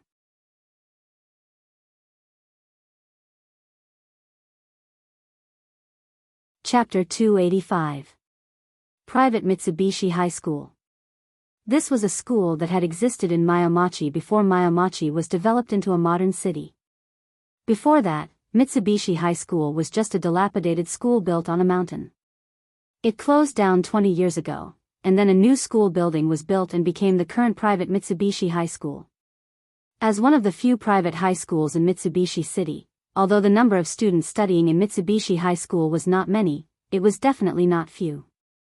However, most of the students were not residents of Mitsubishi Town. It could be said that students from all over Mitsubishi City were mixed in, making it quite lively. At this time, in the student union office of Mitsubishi High School, such an episode was quietly happening. Transfer student? Wearing the girls' uniform of Mitsubishi High School, a girl with waist-length black hair and pale eyes raised her head in surprise and looked at the boy in front of her. It was a boy of the same age as the girl. He had a head of messy but stylish hair. His face was very handsome, but his eyes and actions had a kind of rough feeling. At first glance, he looked like a playboy. Looking at the boy standing in front of her with a frown, the girl asked casually without being serious or perfunctory. "It's really rare, there's actually a transfer student?" Mitsubishi City could not be considered a big city, let alone Mitsubishi Town. Under such circumstances, there was actually a transfer student who transferred to Mitsubishi High School. No wonder the girl asked. After all, the girl was the student union president of Mitsubishi High School. The boy in front of the girl was the vice president of the student union of Mitsubishi High School. However, as the vice president, the boy did not have the slightest courtesy to the president in front of him, and his tone was still rough. "President Ouchi, do you think it's necessary for me to joke at this time? Indeed, if it were you, you would definitely not be willing to use this rare time to joke with me." The girl called President Ouchi did not care about the vice president's rough tone at all, as if she did not care about the other party's existence at all. "But it's really rare, Mr. Vice President, you actually care about whether a transfer student transferred to Mitsubishi High School? I don't want to waste such time talking about transfer students." The vice president's rough tone became a little distressed. "The problem is that my old man told me to take good care of the transfer student when he was at home this morning." Hearing this, the girl was truly surprised. Sushi Iris Pill. That was the vice president in front of the girl. Putting aside whether or not he was a hedonistic son of rich parents, his family was indeed quite wealthy. Needless to say, the chairman of the board of directors of Mitsui High School was Suzy Haramaru's father. In other words, as the father of Sasaki Haramaru, the chairman of the board of directors of Mitsuru High School personally instructed his son to take care of the transfer students today. It was hard to say if a transfer student could even alert the chairman, let alone get the chairman to personally instruct them to take care of him. This made the girl finally feel curious. What kind of background does this transfer student have? That better be the case. Suzy Uamura said, as if he didn't know what to say. Otherwise, it wouldn't be worth my time. Hearing this, the young girl also began to lose interest. "You're really cold, but that's also your style. For you, it's important to know whether someone has value or not. If they don't have a background, then they have no value. Saying that you're wasting time is indeed something you would say." "We're the same, President Ouchi," Suzy Haramaru retorted. "I've said everything I need to say. I just want to say that later, after the transfer student completes the admission procedures, he will come to the student union to say hello." Don't treat someone you don't know as someone who's pursuing you like before and give him a kick without hesitation.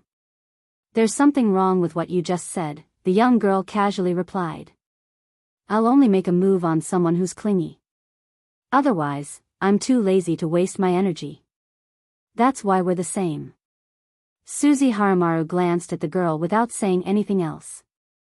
It was almost as if someone had calculated the time, and the sound of knocking on the door began. Only then did the girl raise her head and exchange a glance with Suzy Haramaru.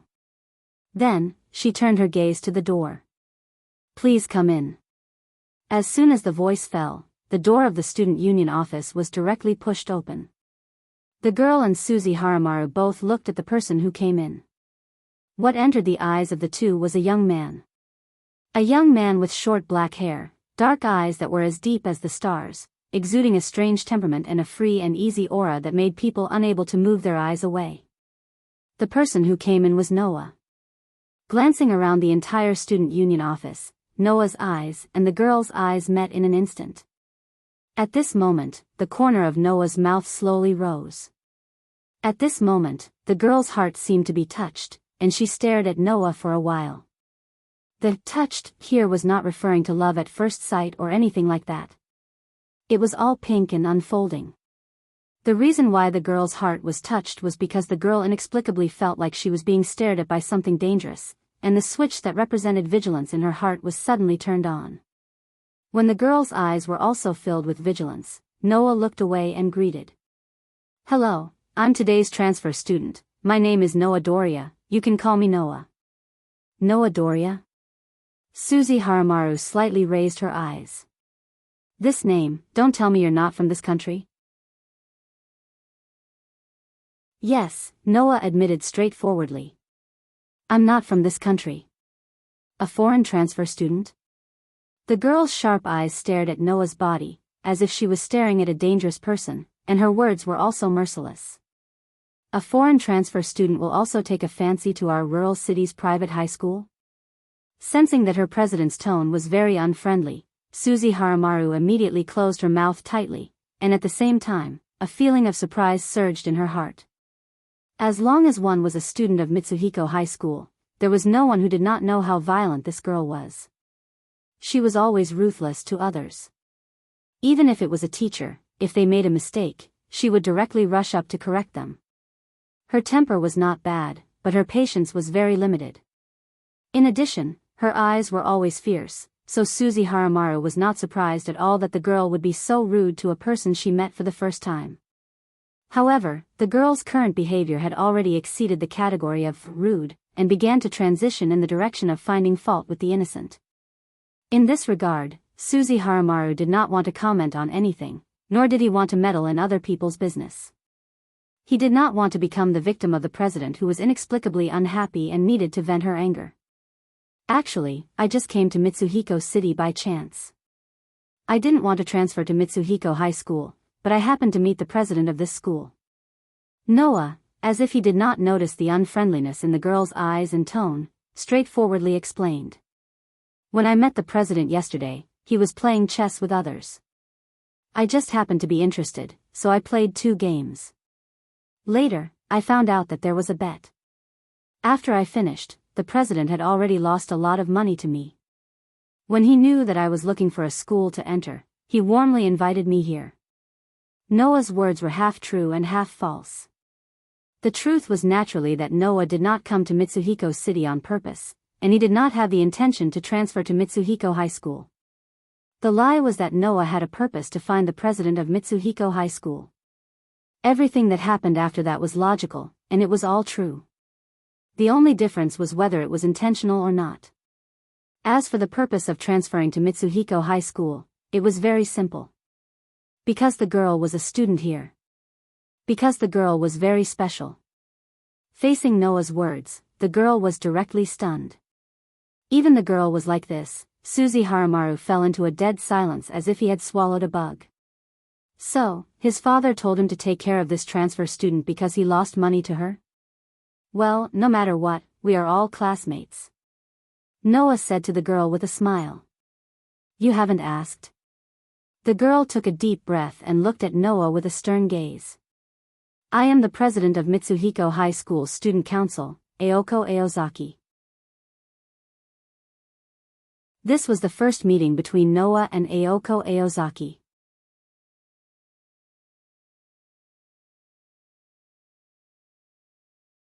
Chapter 286. Due to the need to go through the admission procedures, Noah came to Mitomi High School very early, so that there was still a lot of time left after the admission procedures were completed. At this time, students began to spread out in every corridor. Some stood at the door and gathered in twos and threes to chat, some entered the classroom alone and played with their companions. Every corridor of Sandan High School was filled with the existence called vitality. Accompanied by the president and vice president of the student union of Mitomi High School, Noah almost walked through the entire Mitomi High School. Raza Haramaru, who was next to him, introduced the places to Noah with a very rude and lazy tone. Aoko had been silent. To some extent, it could be said that she had been staring at Noah fiercely.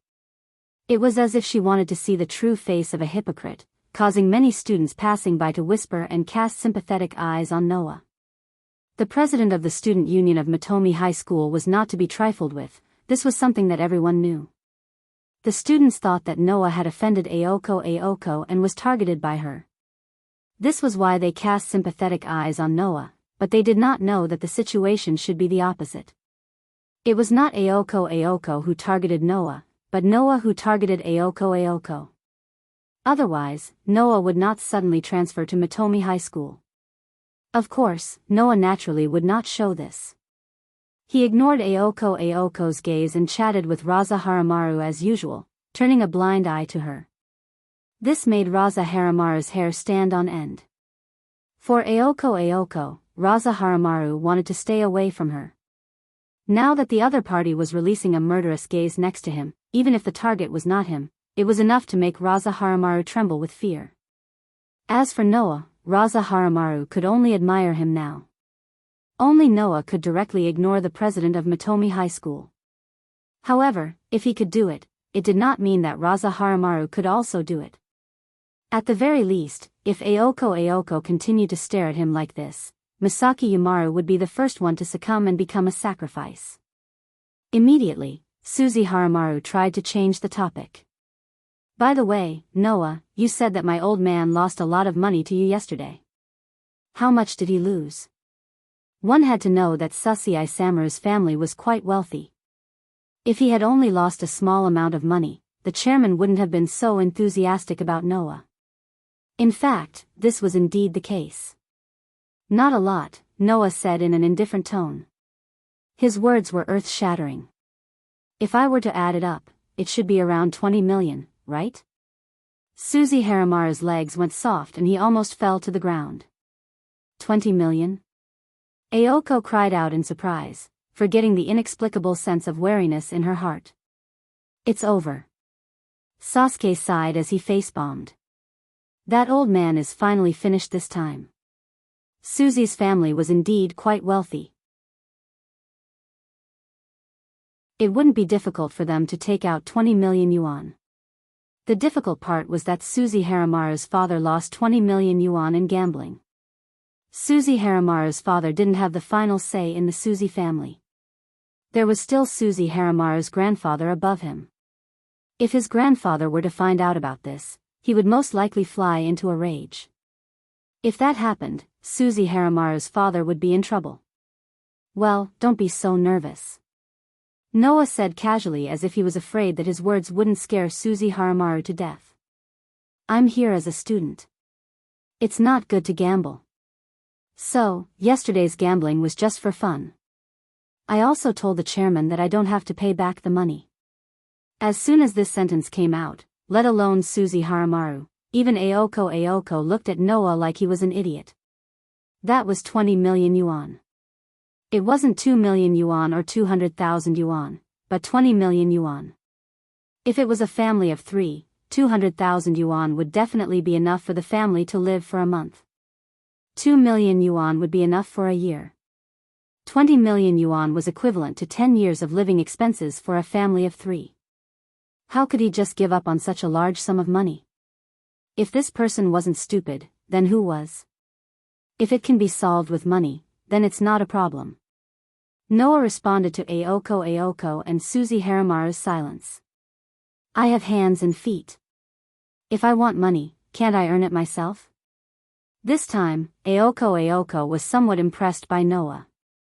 That was the logic, but how many people could reject 20 million yuan with just one sentence?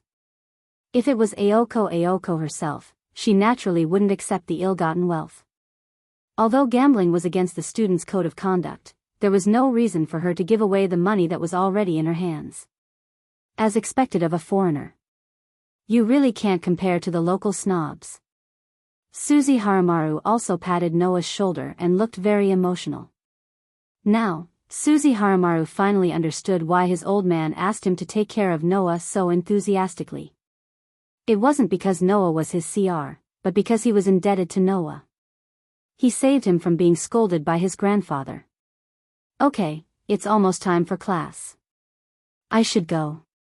Aoko rolled up her sleeves and looked at the time on her watch.